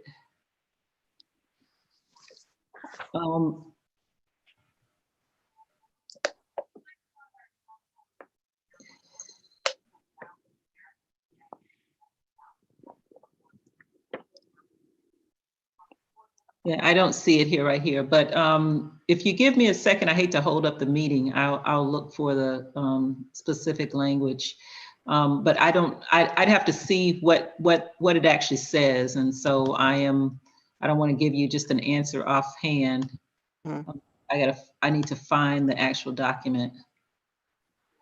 Okay, and I believe city attorney, were you in on the discussion about coming No. down on the price? No, ma'am, I'm never a part of those discussions, just so you know. When I get the information from unless an attorney is involved or something like that, I'm not a part of those discussions. So when I get the information from the manager with the documents, we put together the material, or the resolutions or ordinances or whatever it is based on the information that comes from the manager. And specifically, you asked about the bond. There is a document attached, A1A document, A312. It's a performance bond, and it is for the amount of $300,000. So that amount, and the actual contract deals with the amount of the performance bond. So it's $300,000. So you do get that amount. And when you say plus, anything else, it's not plus anything. You would get, if they do not complete the project, you'll get the amount of the bond up to the point that's not completed. So it's not the company is not going to, and I don't have the terms of their agreement obviously in front of me, and I don't know what those exact terms are, but generally the way it works, it would be the amount of the incomplete project up to the amount of the bond. Okay, so if I understand correctly, if they've done $200,000 worth of the work according to them, the bond is for 300,000. They're saying, as an example, they can't finish it. They need a change order and we need more money. And they stop because we say there is no more money. We're only going to get $100,000. Is that correct? Yeah, the bond company Okay. will assess the value of what's remaining, and I'm sure there'll be a lot of discussion going back and forth about that. And then, I can't tell you definitively, but the way it really works is that the city would be paid the amount of the incompletion. Okay, thank you. In additional questions? Hearing none, are you ready for a vote? Roll call, Madam Clerk. Vice Mayor Mervin, Yes. Commissioner Hill, Yes. Commissioner Boland, No. Commissioner Everett, Yes. Mayor Bab. Yes. Thank you, Madam Clerk. Thank you, Commissioners. Motion passed by a majority of 4-1 vote. Now we'll move to resolution. Mayor, just for reference, Mhm. it does say in Article 3 in this contract, change orders, there would be no change orders. This is a fixed price contract. Thank you. Yep. And again, we're protected as much as possible by having this bond. So that's about all we can do to make sure that, you know, the city interest is protected. Next item on our agenda is resolution 2020-20. I have the city attorney read this into the record, and if needed, give a brief explanation, because since this pertaining to our city manager, I won't require background from him on this particular item. Yes, Mr. Mayor, resolution of the City Commission of the City of Pahokee, Florida, approving a preliminary resolution to terminate the city manager, Chandler Williamson, or immediately suspend the city manager with pay pursuant to section 3.03 of the City of Pahokee's Code of Ordinances, providing for adoption of representation, providing for an effective date. This resolution was brought as a result of a vote that was made at the last commission meeting. And it was asked specifically, it referenced 3.03 of the City of Pahokee's Code of Ordinances, which I will explain in just a moment. The city you have to state as a part of the section that was referenced 3.03, the reasons that had been stated previously were the Inspector General's reports, which are cited here in the resolution. The city has the option pursuant to the city's charter 3.03 to do two things. One is, and let me go to the charter very quickly.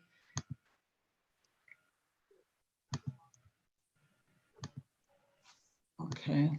Under the city charter 3.03, the commission shall, if you're headed in the direction of removal, pursuant to the charter, you shall, it says, adopt a preliminary resolution stating the reasons for the intended removal, and you shall offer the charter officer an opportunity for the public hearing before the commission on the matter raised by the resolution. And so the resolution cites the issues that were brought up as a reason.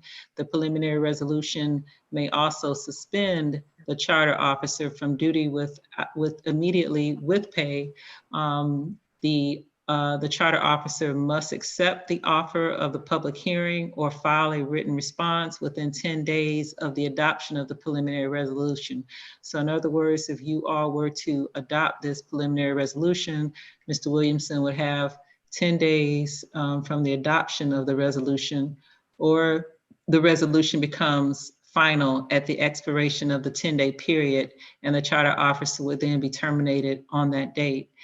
If the public hearing is requested by Mr. Williamson, it says, the charter says it shall be held not earlier than 20 days or later than 30 days after the adoption of the preliminary resolution, which is the document you have in front of you tonight. After such public hearing or after consideration of any written response, the commission shall, it says, adopt a final resolution of removal or let the preliminary resolution lapse. So that is 3.03, dealing with removal, is what you have in front of you as a resolution. Thank you, Madam City Attorney.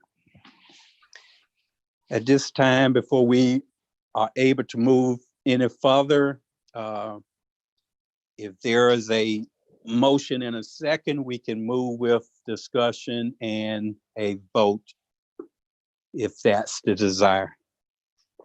Mr. Mayor, I make a motion that we move forward on resolution 2020-20.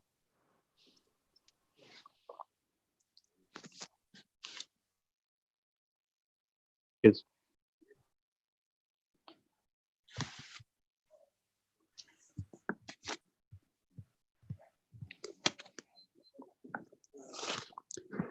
Hearing none, this particular preliminary resolution failed to attain a second. I didn't hear it. It cut out. Hello? Hello? Yes, are you there? Yes, I didn't hear anything. What happened? Okay, we have a resolution, a preliminary resolution before us. It has been moved by Commissioner Bolden, Oh, okay. and we was, Cause I didn't, it cut out real bad. I don't know what happened. okay. So we're looking to see if there's a second. If not, this motion, this resolution, this preliminary resolution will fail. I'm the And we'll second. just, okay. It has been moved by Commissioner Bolden and properly second by Commissioner Hill for the adoption of the preliminary resolution 2020-20. Call for questions. I have a couple. Commissioner Bolden. Yes, sir. To the city attorney, what you read on page 2, and then in section 2 of this resolution, it says, or immediately suspend the city manager. According to what you read from the charter, there was no option for or. There was an option, you may also, in addition to the preliminary resolution, suspend with pay, but there was not an option or suspend with pay. Am I correct? Well, what's stated through the mayor, what's stated in the preliminary resolution, I believe is consistent with the charter because it allows for an option to remove, it shall adopt a preliminary resolution stating the reasons for the intended removal and shall offer the charter officer an opportunity for public hearing, or you could, and it does not say that right there, but it does read that the preliminary resolution may also suspend the charter officer from duty immediately with pay. Right, but there's nothing in the charter that says, or we could do that. Well, it allows for an option, and so that's the reason for the or, because it allows for it. I think it would have been improper to just put one thing when the charter But the charter calls for it and or. Those are two entirely different things. And an or are two entirely different things. It's an option to add it to the preliminary resolution. It's not an option to do it instead of the preliminary resolution. Well, I believe it is an option to adopt a preliminary resolution stating the reasons intended, and the preliminary resolution can also suspend the charter officer from duty immediately with pay. Yes, can so- do it. Yes, can add it and can do it, not That- instead of it. Well, I see it as an option that that I thought was appropriate to add in the resolution. But ma'am, you are not allowed to rewrite the charter. The charter is what we're going by. That was what this was all about, that we had to go exactly by the charter. Yeah, And I the don't- charter reads that you have the right to have the preliminary resolution, and you may also, in addition to, suspend him with pay, not Which is an instead option. of or. Which is an option. It's not an option to do it instead of. It's an adoption in addition to. May also is in addition to. That's what that may also means. Commissioner Bolin, I drafted it in the way that I thought was a proper interpretation of the charter. The commission can do. Yes, ma'am, but you are not the one to interpret the charter, are you? I mean, the charter is the charter. Well, I did it based on my interpretation of the charter. I So- believe your interpretation of the charter is incorrect. But that's a matter of opinion, but she is legal and we got a matter before us that we need to make a decision on. Yes, sir, I agree. I just want to make sure we're making it correctly and it doesn't come back and get undone if we do something. This is a very serious thing that we're doing tonight. And it needs to be done correctly. Otherwise, we could have done it with a motion like they've done all the rest of them. Well, legal did not reveal to the existing commissions at that time what the charter stated, and maybe they were not privy to that information, but it's in Yes, the sir. charter. I agree. And I believe we need to follow the charter. Exactly.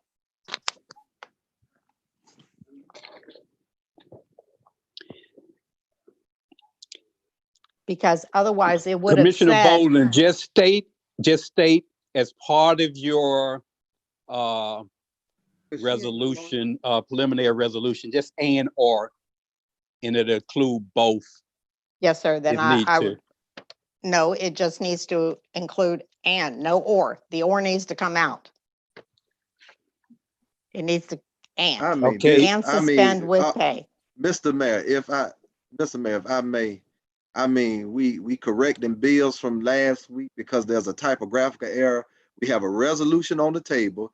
Either we make the The decision add a for this and is not a resolution major issue. or It's a- against. And we got legal, we have an attorney who interpreted, who represents the city. And we're not trying to get down Does with she? semantics and grammar. We have a resolution. Either we're gonna suspend and allow him. It's not semantics and no, grammar, No, excuse me. I'm speaking. Either we're gonna allow him, either we're gonna go through with the motion and or not.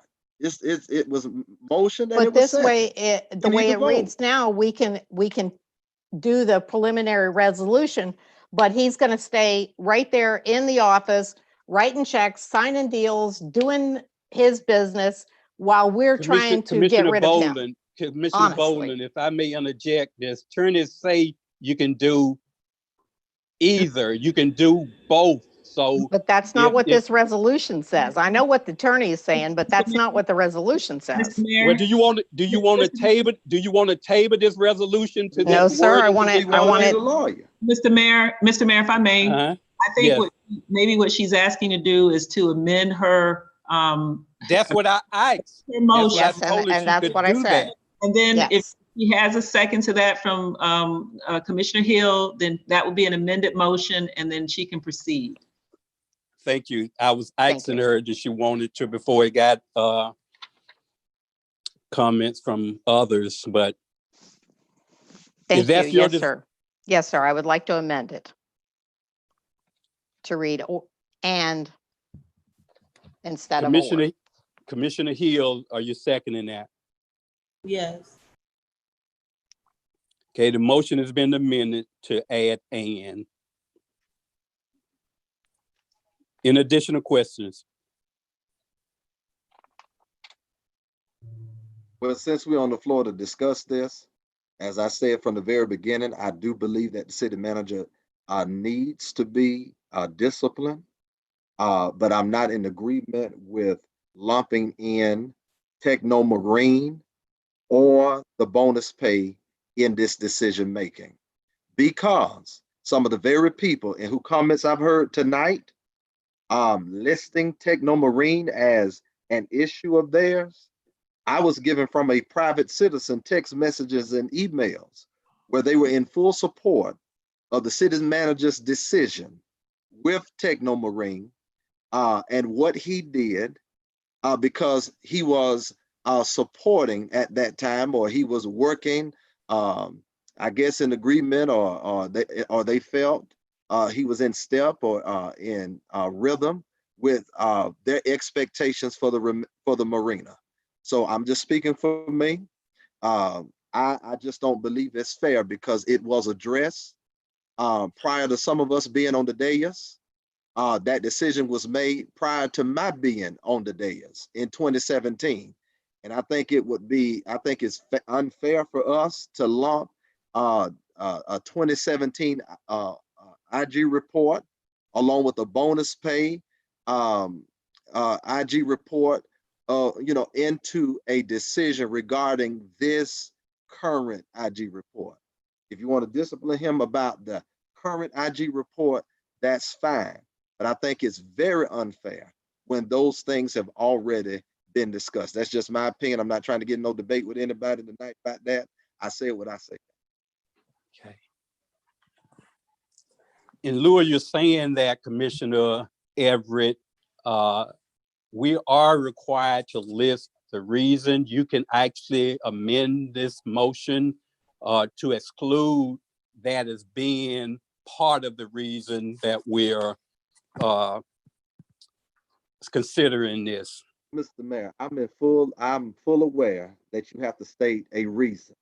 The point that I'm making, if you remember, 2017, this was discussed. I about understand your the point, and I'm Technomarine basically agreeing. I'm basically and the bonus agreeing to pay. your point. I'm I didn't asking hear you that. if I you didn't hear would the- like to, you can amend this motion to exclude that, to take it out as being part of the reason for any disciplinary action dealing with this particular resolution. You have that right. You just need to get a second, and this would be amended to exclude that. We're on the same page. If I might, I believe that this shows a pattern of 3 IG reports. It's not just one thing, this last thing, this was the straw that broke the camel's back, in my opinion. It's a pattern that has happened numerous times. And I think that you need to let it stay exactly the way it is, because that shows it's not just one thing, it's not just credit card, it's a number of things.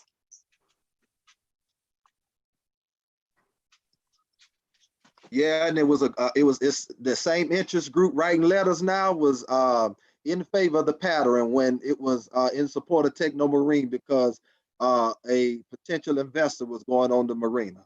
And It was whoever that well and- is, they it should was have put well an and good. email in tonight to say yes or It- no if they were against it or for it, It was well and good at that time. And you along know with the too. other 140 emails that we had. Yeah, and you would and you know the people I'm talking about too.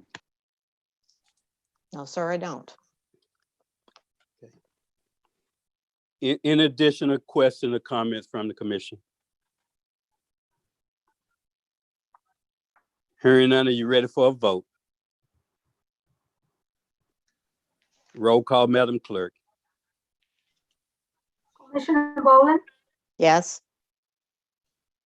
Commissioner Hill, Yes. Commissioner Everett, No, Vice Mayor Mervin, No. Mayor Bab. No, and I'll explain my explanation at my mayor's report. We're going to move to public hearings. We don't have any public hearings, no proclamations, no presentations. And now we'll move to the mayor's report. During these difficult times, I must put my personal views and opinion before after the city needs. Approximately a month and a half ago, this commission by majority 2-3 vote decided to delay the decision of taking possible disciplinary actions against the city manager until the state attorney office has determined whether or not any laws was broken or criminal charges would be filed. In addition, it also stated during that motion that we would like to also hear from the Florida Ethics Committee to determine whether the city manager action was unethical. I believe that both of these unresolved determination, along with the IG report, will be a significant determination of our final decision pertaining to the city manager. In addition to that, we are in a global pandemic, COVID-19. We're in the middle of a hurricane season with 4 months to go. We're in the process of completing our 2020-21 proposed budget. And we have at least 6 major projects that's actually in the works or soon to come online. The marina lease, the RFP for the restaurant, the gymnasium renovation, which the county has invested to date nearly $2 million. We have Barfield Highway coming online, a $4.3 million project. We have Eastlake Village Stormwater Canal Project that's soon to come online, $750,000.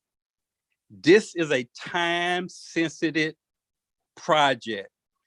I know that the city manager indicated at our last commissioner meeting that we had approximately 5 years to complete this project, but these awards was awarded in 2017, almost 4 years.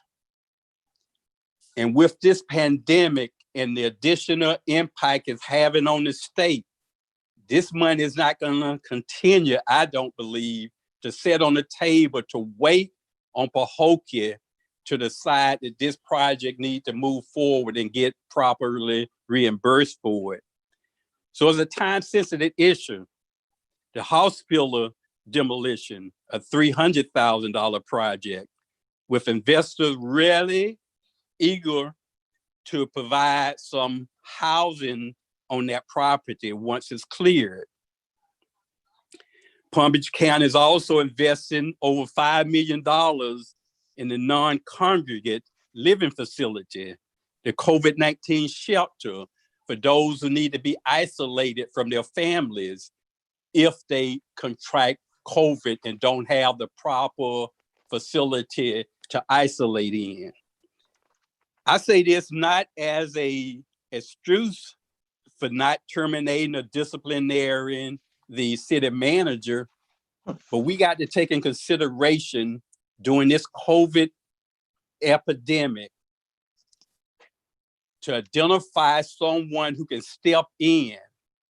And then we have to go out for RFP and interview during a pandemic, which we're gonna get less prospect, good qualified prospect.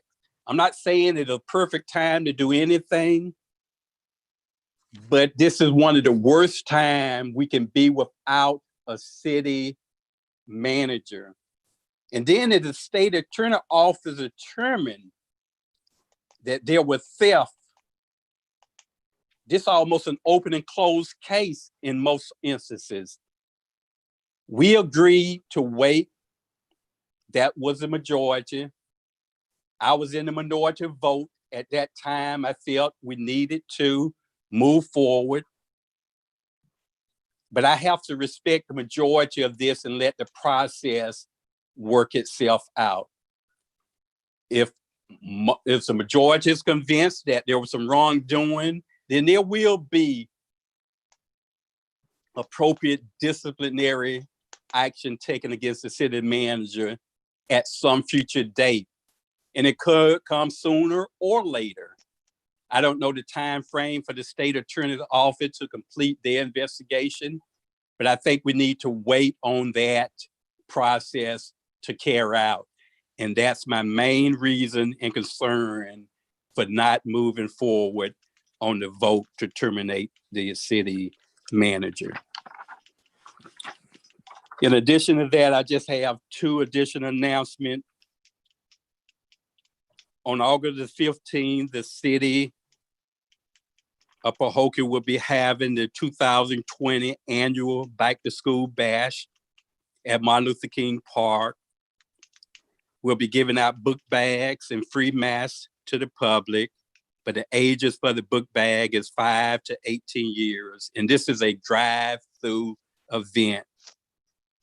We'll be practicing the social distancing.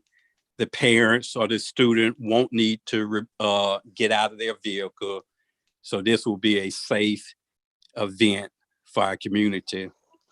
In addition to that, on August 16, local churches from throughout Palm Beach County will be participating in a Soul to the Pole event. In Pahokee, the lineup for the cars will be at Pastor Willie Hickman Church. The lineup will begin at 1 p.m. and the parade route will begin at 2 p.m. This will be a promotion to encourage our residents to take part in early voting and exercise their right to vote. We'll be going to the polls in Belglade, which is an early voting site at the Belglade Library. Just encouraging all that are available who would like to participate to join in this event so we can generate excitement for exercising your rights to vote. That concludes the mayor's report.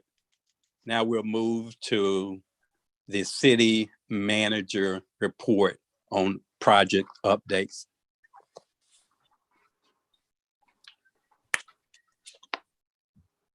Thank you, Mayor. Listen, I have two reports tonight, actually. The first report, I need to first say that from the IG reviews that I've received, this recent one, I'm not going to live in the past, but this recent IG report has provided some clarity for this administration. And that clarity is we need to do things better.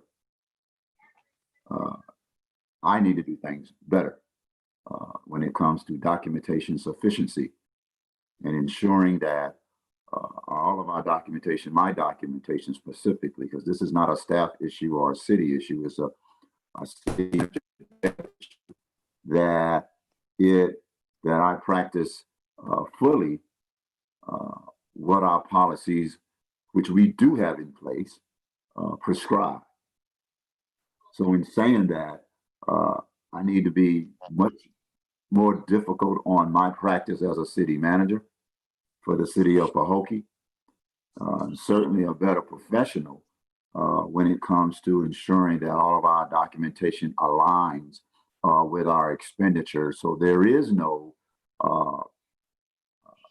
discussion, review, or conclusion that there was anything to the latter, that it was some type of malice intent. So that is my responsibility as the city manager for the city of Pahokee. It also is my responsibility in those 6 recommendations, and they made 6 recommendations for the city to follow, which I graciously accepted and understood why they provided those 6 recommendations. We've completed those 6 recommendations within the first 14 to 30 days from the release of the public report.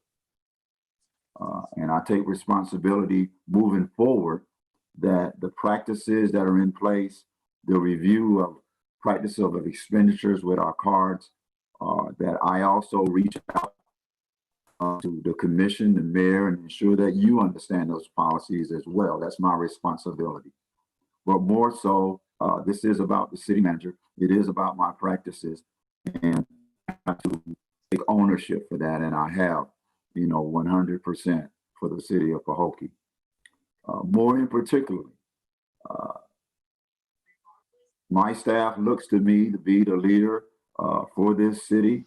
They depend on me to be transparent, to be accountable, because I hold them to that standard. And so, in a larger concept to the community, there's probably a little loss of faith there, and I've recognized that. So it's more important for me to rebuild those relationships and maybe create some new ones. I listened to a lot of these comments tonight from a lot of residents, good, some on the other side, but there's also needs to be a renewed commitment for my office to get out and reconnect with our residents and our citizens in Pahokee. I am an abrasive type person who will put his head to the grind and work very hard and not be that guy all the time that you see in the community. And so I think that Mayor Commission, that's another additional commitment that I need to carry out. And that is getting back and meeting our residents so they can be a lot more comfortable with what's going on in City Hall, as well as, you know, maybe provide some different type of venues where they can understand how City Hall operates and how our day-to-day operates.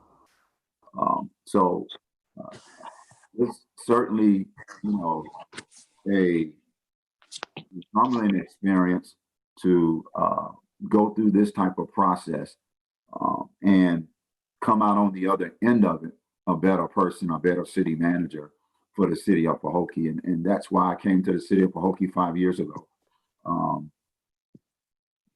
But now is a time for me to reflect on what I can do better as a city manager and how I will work with my staff and to ensure that we are playing above the board and we are in compliance at all times. Those reports don't look pretty the way they're written, and that's just facts. And sometimes we can read more than what's actually there, and that's a fact. But at the end of the day, that responsibility falls on me that there is no report. At the end of the day, the responsibility is to ensure that there is no doubt that we're doing things the right way in City Hall. And that's my commitment as the city manager, more specifically to the community. And that's what I'm pledging to this community, is to be transparent and to be accountable and to continue working to make this a city choice to live in. And in saying that, I owe this community a lot more information than just, you know, what we can give out in a couple of reports. There's been a lot of conversation in this community about the performance of the city manager. There's been a lot of conversations, some that have been accurate, some not very accurate. But I just need to take this opportunity tonight to explain to you the challenges coming in the door of this city 5 years ago, because most of us don't know what those things look like. Most of us have not asked the right questions to understand what those challenges were on my arrival. So not only do I owe my allegiance to this community to tell the truth, I also owe them the facts. And that is why most, if not all, city managers have to give facts. And coming in the door here as your city manager, we were faced with a mountain of problems. And most are not aware of those problems because they were tabled, meaning told not to discuss, told not to make public. And those things start with unpaid bills of what was $40,000 in 2015. That includes your street lights, your utilities. It includes a significant loss in your credit. Now we're talking about credit cards. In 2015, you didn't have credit. You had barely $10,000. Today you have upwards to over $120,000 in credit. But at that time, you had no credit. In fact, we didn't have a good rating with any financial institution in 2015. The city's health insurance suspended temporarily due to late premium payments. The financial software system in this city in 2015 was almost 30 years old, antiquated. Antiquated to the point where bill paying and tracking of bills was not achievable. The city was on the default list for the Florida Department of Financial Services in 2015, which means all of your audits prior to were not properly completed. We're all Wow. We have an unpaid FEMA bill from 2008. We still have that unpaid FEMA bill on the old City Hall. I'm going to get to that in a moment. 2 lawsuits of sexual harassment, which I resolved and negotiated on my entry into the city. A gymnasium that's been closed 7 years before my arrival.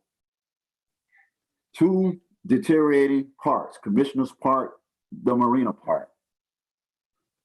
A deteriorating city football field due to a faulty underground sprinkler system that created an unlevel playing field.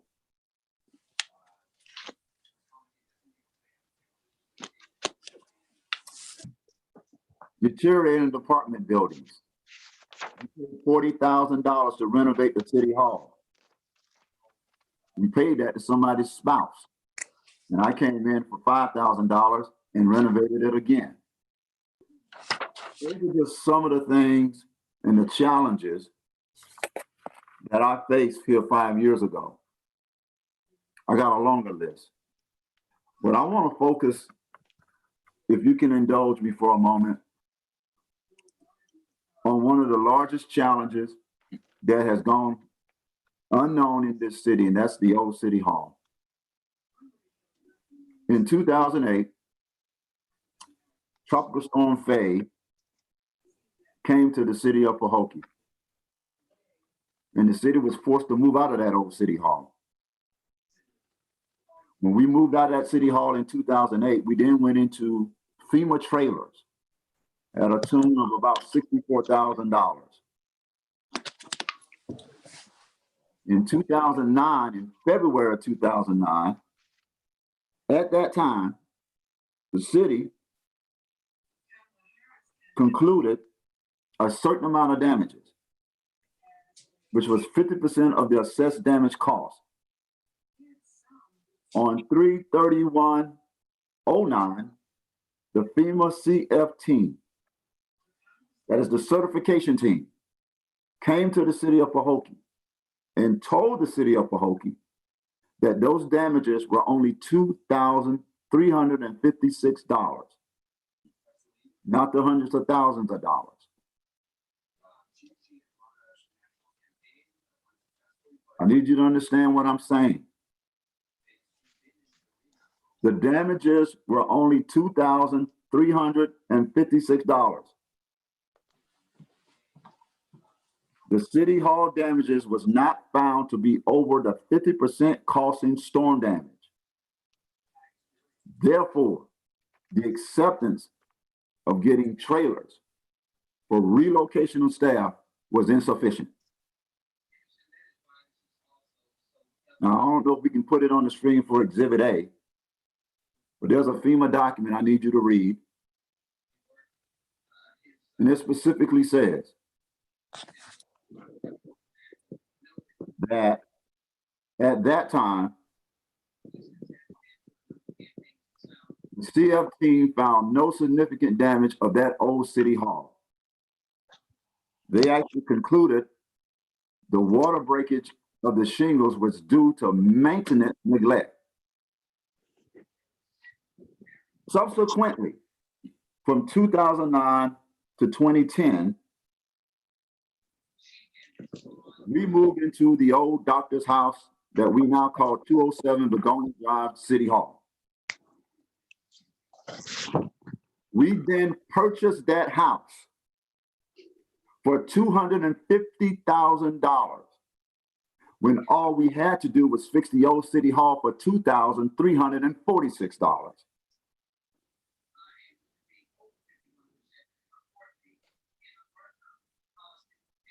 $250,000 that we paid a former commissioner for a house when we could have utilized only $2,356.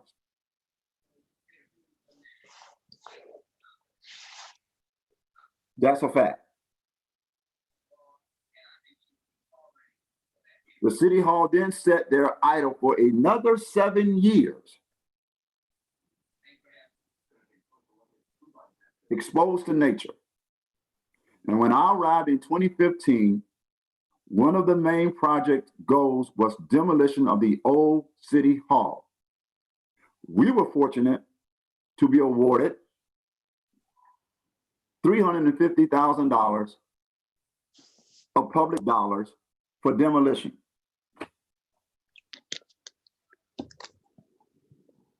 We demolished that structure recently for $350,000. That does not negate sitting here today. We still owe the state of Florida $55,000 for trailers. Take me to Exhibit D, please. Exhibit D. Let's do the math. Exhibit D, please. All tuned. Exhibit D. Next page. Let's do the calculations. $64,000 for relocation from City Hall in trailers that wasn't required.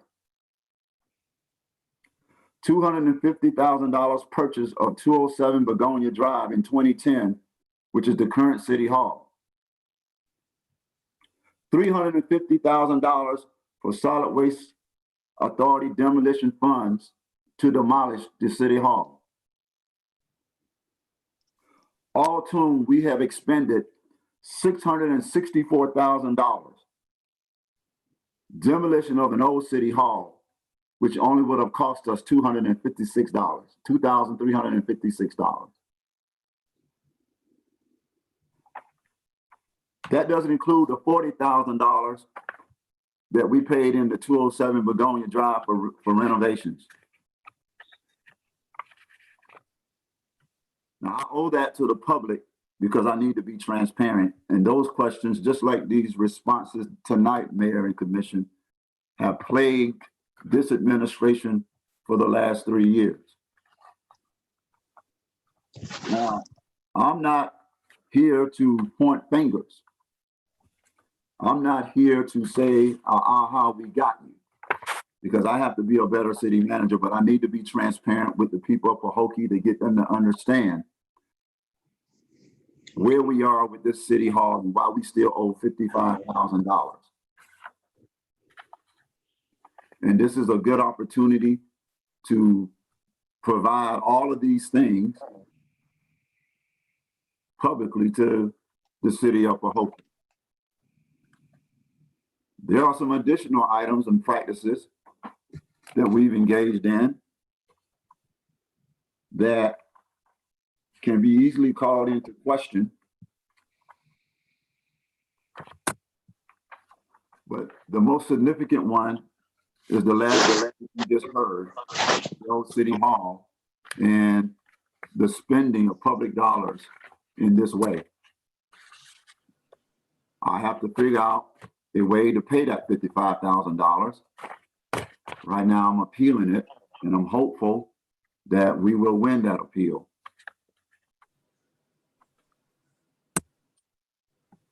But we've had some big challenges here the last 5 years. It doesn't go without saying that we've also had some big successes as well. But those things have to be brought to light about where this city was, how this city operated, and where we're going. We've done $12.4 million in less than 3 years. For a city of this size, we have outpaced counties in the state of Florida for legislative funding. That's short of remarkable.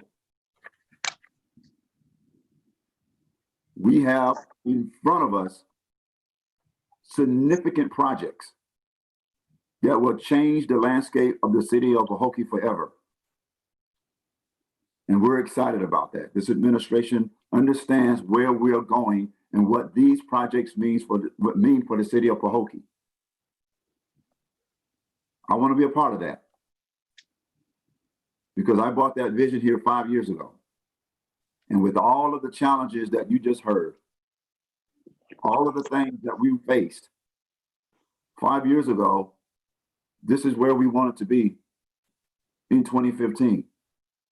We wanted to be on the cusp of changing the direction of this city. And we've done that. You ride around the city of Pahokee, you have a new gymnasium.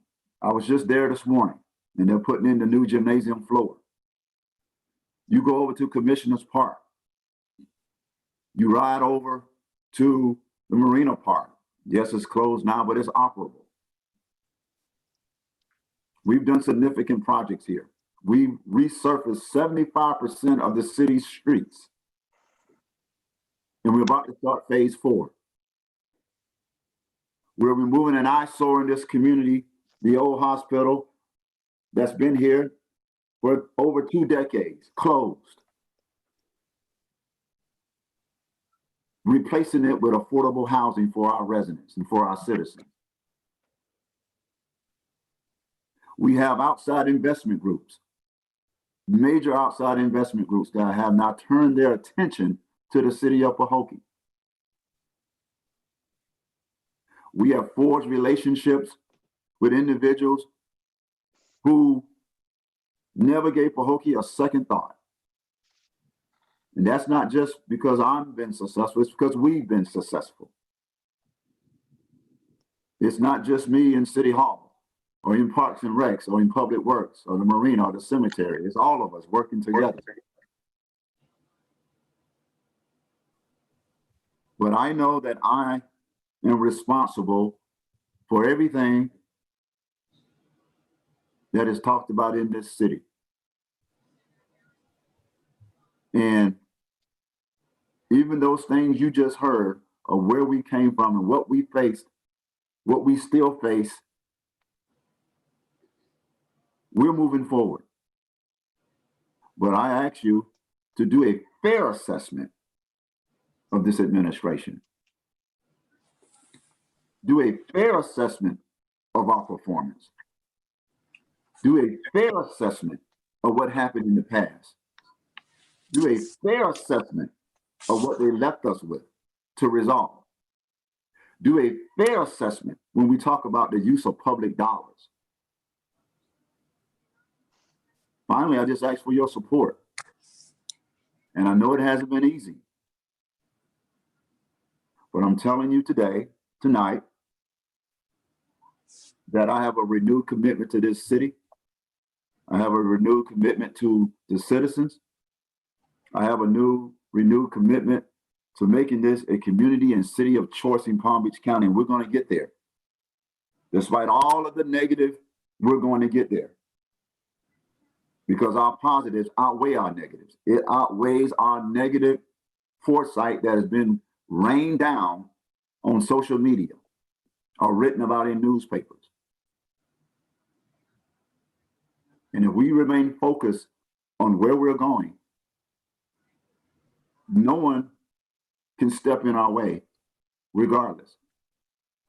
But I realize I have a higher responsibility to you and to this community. And that's where I am tonight. So I thank you for your support. I thank you for giving me this opportunity to be your city manager. And if nothing else, if I ever walk away from this job, I want to leave the city of Pahokee better than I found it. And I want my predecessors to be proud of what was left before them versus what was left before me. And we're getting there together. So I appreciate your support. Thank you, Mayor. Thank you. Report of the city attorney. Anything, City Attorney Weeks? No, sir, I don't have anything.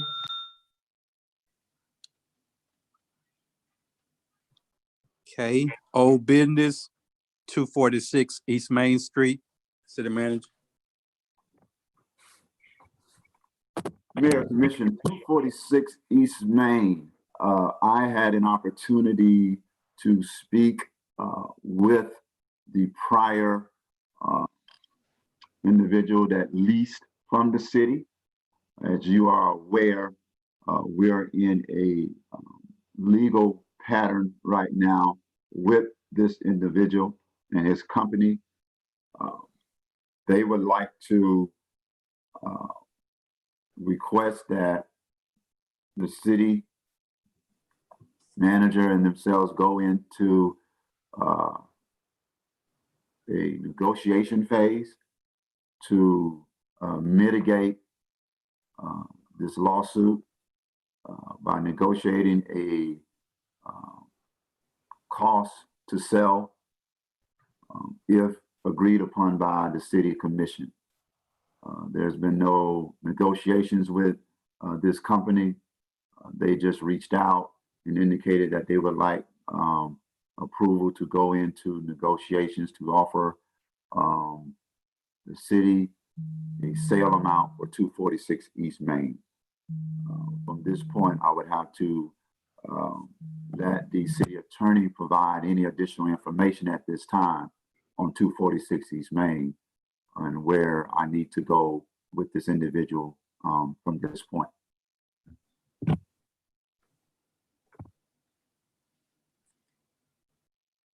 Mr. Williamson, you and I have already discussed this, and if you have something that you want to bring back to the commission, you can do that. The commission would still obviously have to vote on it, but if you are in discussions and you have something that you were looking to put in writing, you would do it as a resolution, and that could resolve possibly the litigation. So you and I can talk again offline about it.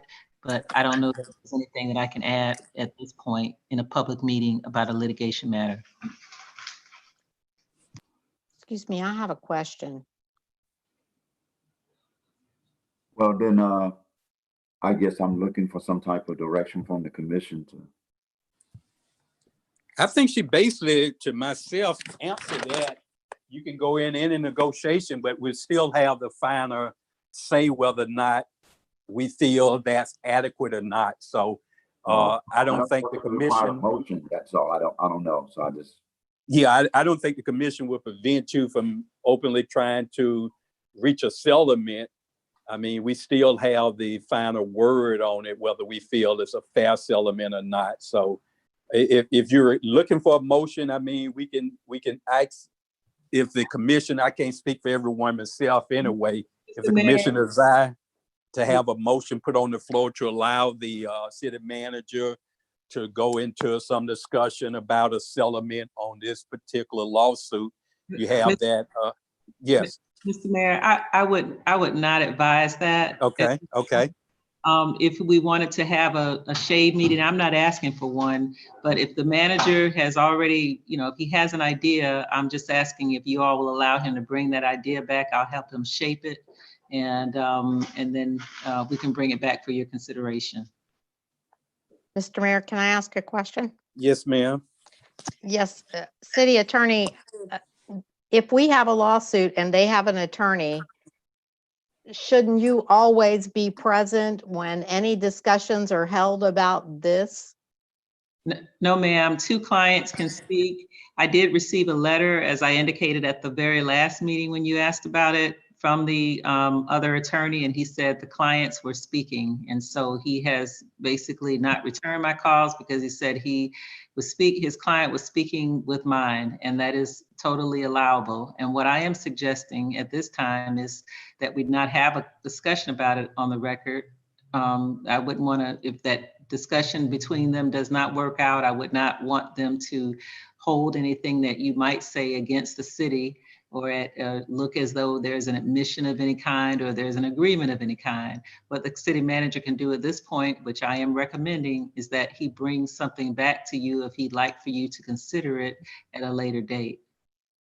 I don't know about anybody else, but I think that we have a city attorney so that the city attorney can represent us in these lawsuits, and to put the city manager and the other person together, to me, doesn't make sense, because he might say or do something that would damage our case, and we wouldn't even have the attorney there to say, don't say that. Just my thought. I have a question. We have an active lawsuit with this person, correct? That is, So why isn't the person halting legal action and then you all engage in conversation? Because if we have an active lawsuit, I think, and it may be my ignorance though, but I think we do need legal present in those conversations. we were talking at one time about mediation, and that apparently had halted because the clients were talking. And so that is permissible. That sometimes happens. And the attorney is no longer returning my calls at this point because he says the clients are talking. So I can't make someone return my calls. I can't make someone pursue a litigation matter that they have filed against. But what they, I'm sorry. My viewpoint on that, Attorney Weeks, though, although their attorney may not be involved, it still would be, I'm just thinking, a good idea for our attorney at least to set in. That's almost like I can't meet. Let me stop you. Let me stop you, Mr. Mayor. I can't. Yeah, I can't meet with their attorney if I know that they're being represented. Okay, you can't meet with their client. It would be a Florida bar violation for me to meet with their client. I can't. Okay. So then even the Florida bar says it's not a good idea. No, the Florida bar would say it's not a good idea for me to meet with their client and Mr. Williamson without their attorney, and their attorney is not willing to meet. And so right now, the people that are talking now, it's still something you all are subject to review. So it's nothing's lost at this point. And anything that happens with respect to negotiations is confidential. So nothing is lost at this point. They can't bring up and say, what they can bring up is something you say on the record tonight. That's why I'm trying to stop the conversation. But what they can't bring up is if something was said by Chandler and then the other party says, well, Chandler said something, whatever, that would be, that would not be permissible. So I would like it very much if we could let Chandler do whatever he's going to do. I'll work with him once he brings something back. And then in the form that he brings it back, I'll make sure that there's discussions with the attorney prior to make sure that that is something that, if it is brought back as a settlement, we can all get on board. But in terms of the initial, whatever it is that Chandler has been discussing, that would be something that would have to be approved, and no harm, no foul. If you can,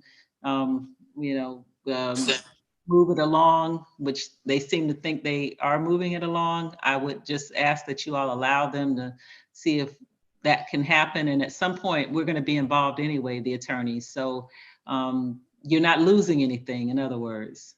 And Chandler's not in a position where he can really say anything because it's going to be confidential what they're talking about. Ma'am, can I ask if we gave the city manager staff a direct thing that said, do not discuss with the other side unless the attorneys are present, wouldn't that stop all of this? And they would have to come to the table with their attorney and we could finish this up and get it done? Or it may not happen at all. Nothing. This has been going on for a while before I came. So there may be nothing that happens, or it may, it may just continue to litigate it, and it may be needless litigation because maybe they can work something out. So I'm asking, maybe what I can do is, if you want, we can set a shade meeting on it and we can have a discussion about it. But I'm asking if we cannot keep having this discussion on the record, please. I'll agree. I think we need to set up a shade meeting so we can I have agree. some input Yes, and not continue to openly discuss it at this point. So if you would, city manager, between you and the city attorney, just arrange that. Are we gonna actually do that by Zoom or try to do it person to person? Yes, sir. We can do it by Zoom, and it Okay. will be a confidential meeting. We'll set it up with a court reporter, and we'll go forward. Okay. In the meantime, city attorney, I should do nothing. Well, Yeah, we're basically advising you not to move forward with your Okay. discussion at this point. Okay.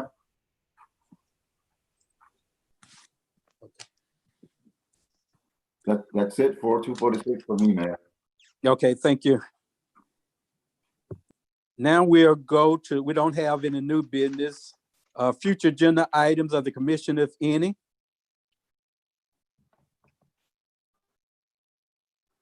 Yes, Mr. Mayor, if I may, I would like to add as a future agenda item a renegotiation of the city manager's contract. Also, in addition to that, I just want to correct the misnomer of one of the comments I did hear regarding during public comment, was that the city manager was not granted a raise. But I do want to add to the conversation in our future meeting as a future agenda item to renegotiate the city manager's contract. Okay. And basically, I'm gonna just put this input in. His contract is expired, so basically he's serving without a contract. So we need to negotiate a new one or whatever, right? Yeah, I agree. The contract is still active unless we make some changes. It turns over to the next year, so it's not. Well, I read over that contract and I didn't see the wording. I assumed and thought that may be the case, but the actual contract really don't say that. Upon expiration, this contract will continue until a new one is negotiated. It don't say that. Well, that's why it was explained to me by the last attorney. Well, we got attorney here, Attorney Weeks. You don't happen to have the city manager contract at hand, do you? Because it would be on the last sentence of the last page indicating if this contract happened to expire, it would automatically be renewed or continue as is until a new one is reached, agreed upon. Sir, I don't have the contract in front of me, but in terms of certain things that are in place right now, like his benefits and however that is being calculated, those kind of things are still the way that you're still operating per that contract. So I'm happy to get it and be able to speak on it at a different time. I just don't have all of those documents in front of me. Okay, because I see the city manager's operating without a contract. So that's how I review it, but that's why we have legal to make sure that our interpretation is in line with the legal interpretation. But that's how I perceive his contract. Once it expired, until it's actually renewed or adjusted, to me, it's not a contract. That contract went from 1 year to the next. So, but we'll allow you to look at that and give us some advisement of it. But Commissioner Everett had put on the table for future agenda items the renewing of the negotiation of a new contract for our city manager. Can I get a second if that's the desire of the commission?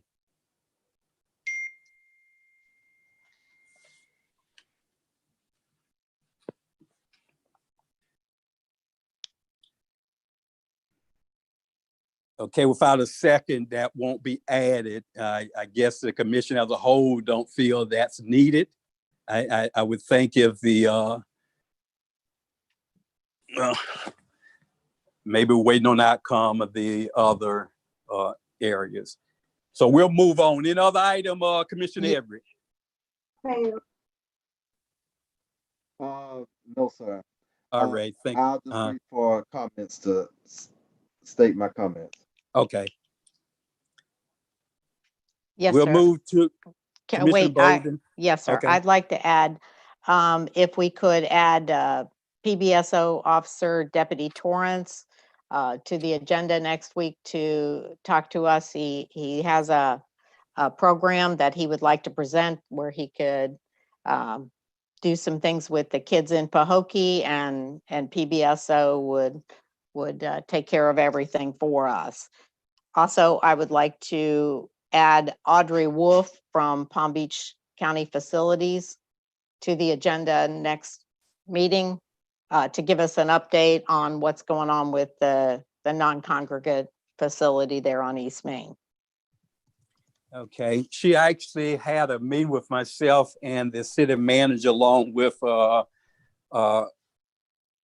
Ms. Baker, and gave us a pretty detailed update of that, and we should be able to share that also, but we can Great. definitely invite her if that's the desire of the commission. So Commissioner Bolden have two items. Let's take care of the first one is to invite Deputy Torrance to participate in one of our commission meeting, upcoming commission meeting, to give us some update on programs and things that he's doing. Could I get a second if that's the desire?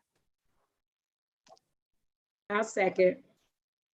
Okay, it's been moved by Commissioner Bolden and properly second by the Vice Mayor to add Deputy Torrance onto one of our future agenda. Call for questions. Hearing none, ready for vote. Roll call, Madam Clerk. Commissioner Bolden, Yes? Vice Mayor Mervin, Yes. Commissioner Everett, Yes. Commissioner Hill, Yes. Mayor Bab. Yes. The next one was to add Audrey Wolf from Palm Beach County to give us an update on the non-congregate living facility on East Main Street.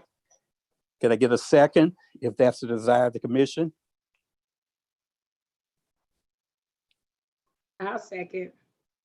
Okay, it's been moved by Commissioner Bolden and properly second by Vice Mayor Mervin that we add Audrey Wolf to our agenda, future agenda, to give an update on the non-congregate living shelter. Call for questions. Hearing none, are you ready for a vote? Roll call, Madam Clerk. Commissioner Bolden, Yes? Vice Mayor Mervin, Yes. Commissioner Everett, Yes. Commissioner Hill, Yes. Mayor Bab. Yes. Now we'll move to Vice Mayor Mervin. Do you have any item you would like to add on for future agenda consideration? Mayor Bab, I don't know how we can do it. I had to step out for a second, but I didn't hear Commissioner Benny's Everett's motion about bringing up the city manager's contract. I would like to, can we bring that back up? Can we make a motion that, because I did not hear. Okay, about the he wanted, contract. yes, he wanted to have added to our future agenda a city manager new contract. Yes, I would like to, I don't like, is there need to be another motion for that? No. Or go ahead, just, We'll have him restate his motion briefly and put it properly since it died for lack of a second. okay. My Commissioner motion, Everett? my motion was to add to the agenda, a future agenda item, to renegotiate the city manager's contract.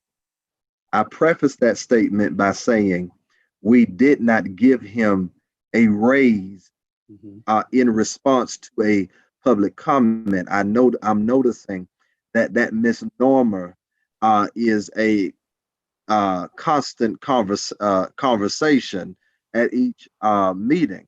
I also would like to say this is not an attempt to negotiate the city manager a raise, but I think a contract being in place for 5 years or so, give or take, need to be looked at.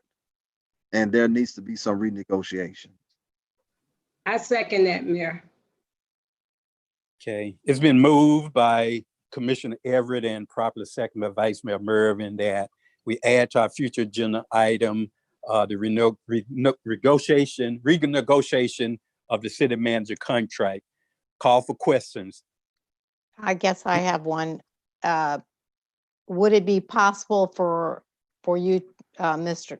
Commissioner Everett, to amend that to have that added to the agenda after we get the report or whatever from ethics and the Attorney General results?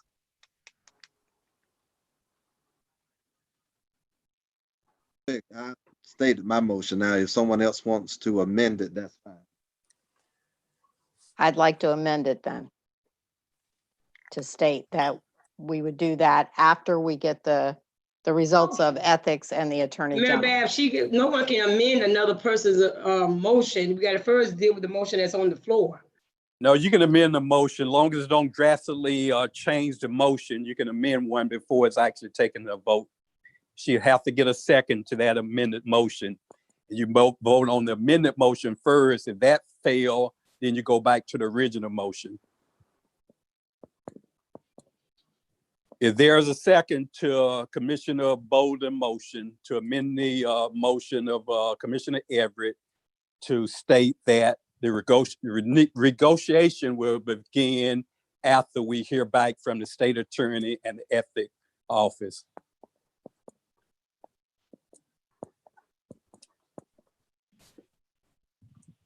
If there's a second, hearing none, that particular motion would fail for lack of a second. Now we'll go back to the original motion of Commissioner Everett to have on the future agenda item a negotiated contract for the city manager. Call for questions. Hearing none, are you ready for a vote? Roll call, Madam Clerk. Commissioner Everett, Yes. Vice Mayor Mervin, Yes. Commissioner Bolden, No? Commissioner Hill, No. Mayor Bab. No. Okay. Okay, And Mr. Mayor, just for the record, I did pull the contract up. The contract is still in place. It did not terminate. There's a specific termination provision in the contract, and it talks about termination with or without cause. And so could you read that statement where it says that the contract will remain in effect till a renewed contract is negotiated?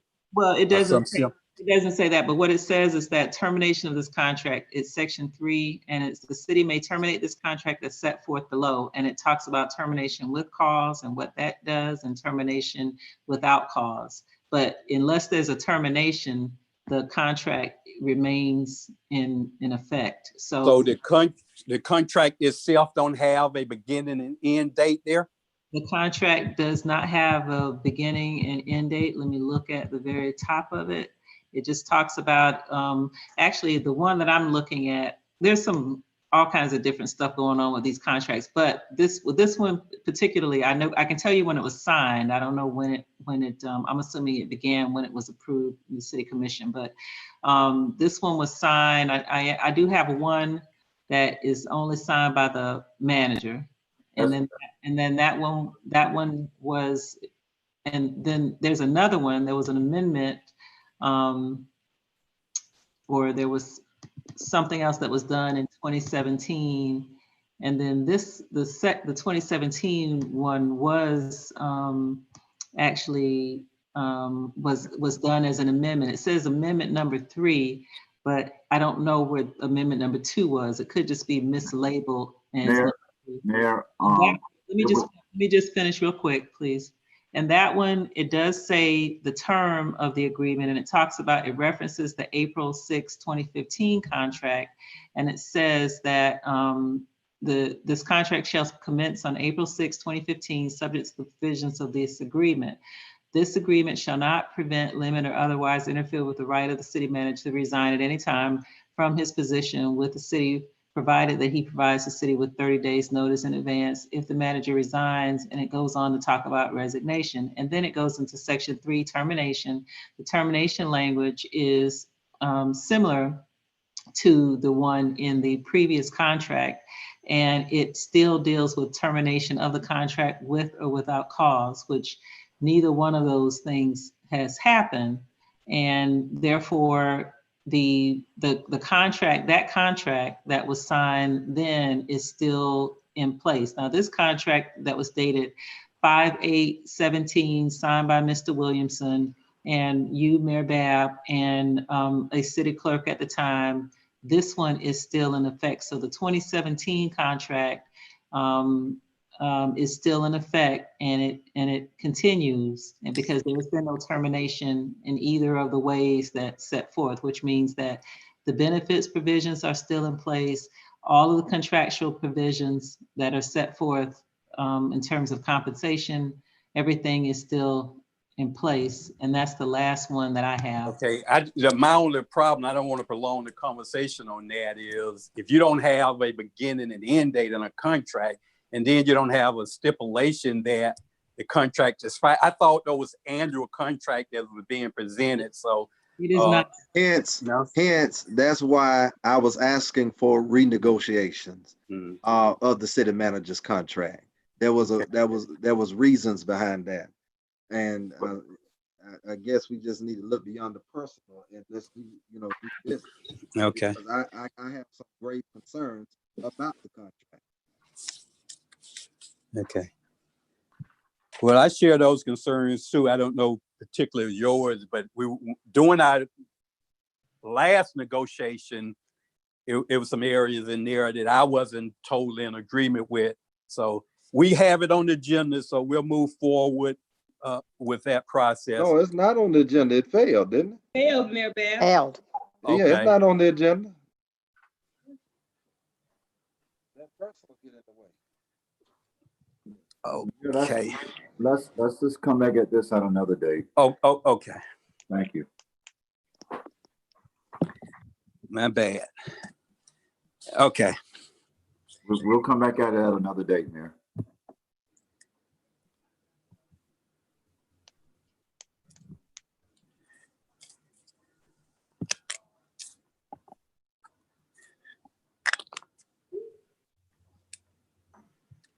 Did I get everybody who needed to consider a future agenda item? If not, I'm asking at this time. I got Vice Mayor, Commissioner Everett, Bowling. I think Commissioner Hill, did you have any future agenda item you need to add? But I think Everett covered it. I'm just trying to discuss the contract because there was some concerns I had as well. Okay, our protocol calls for us to end our meetings at 9 o'clock. If somebody have a quick comment, I mean, we need to give you one or two, but by requirement, it calls for us to end at 9.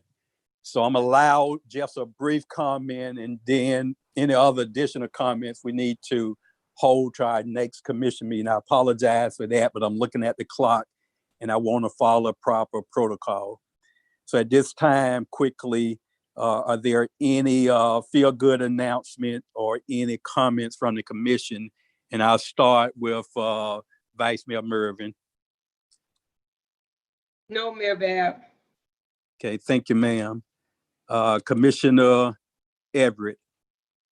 Yes, ma'am. For the sake of time, I'm gonna keep it to less than a minute. I do want to let the citizens know that I strongly believe that our city manager needs to be disciplined. I did not agree with the resolution, but I still do believe that he needs to be disciplined, and I also believe that we need to enter into contract renegotiations. When that contract was constructed, me personally, through my understanding and my comprehension, I just do not feel like it's in the best interest of the city per se. And I think there needs to be some more fluid conversations with in regards to his contract. Again, I do believe that he needs to be disciplined. And there are persons on both sides of the issue regarding this resolution in the community. So those are my comments tonight. Please be safe. Numbers are still rising.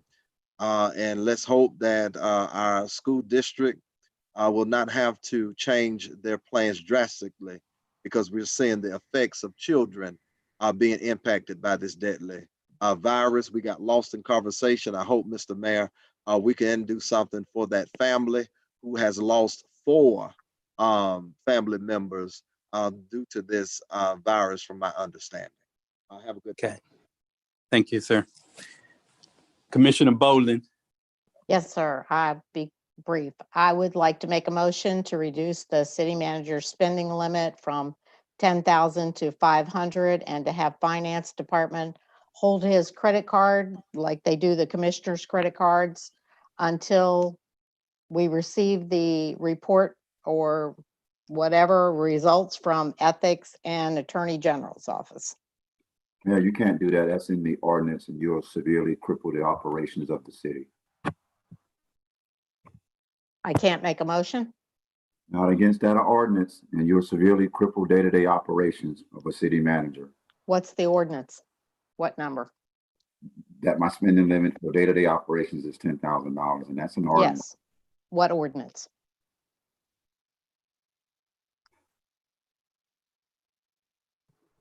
Okay, what we would do is, in this instance, in a major motion like that, have to be added to the agenda for discussion. So if you would, Commissioner Bowling, you can put out that as a future agenda item and add it to our next meeting if you get a second. Yes, sir. I'd like to add For it to the discussion. agenda then. If there's a second, What are you adding what to the agenda? you would like to have a discussion on the cap for the city manager spending at $10,000. Anything above that would have to be approved by the city commission. That's what her request for an agenda item, a future agenda item. And I will second it just for discussion. There's nothing wrong with that. Okay, it's been moved by Commissioner Bolden and properly second by Commissioner Hill to add to a future agenda item the cap of spending for the city manager capped at $10,000. Anything above that would have to be approved by the city commission. Call for No, questions. that was not the motion, sir. Okay, what was the motion? The motion was to reduce the spending from 10,000 without approval to 500 until we get the attorney general and the ethics report. Mayor, that means I would have to come to you every hour on the hour asking. She's asking for that to be an agenda item for discussion. Yes, sir. At that time, you can give a rebuttal why that is not a good ideal or whatever. Okay. A second.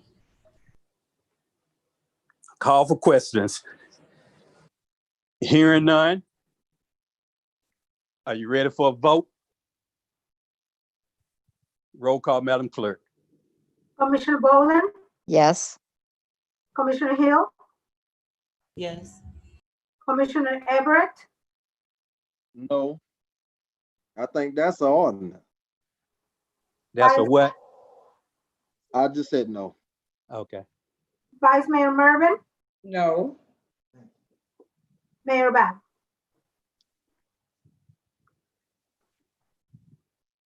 Mayor Bab. No.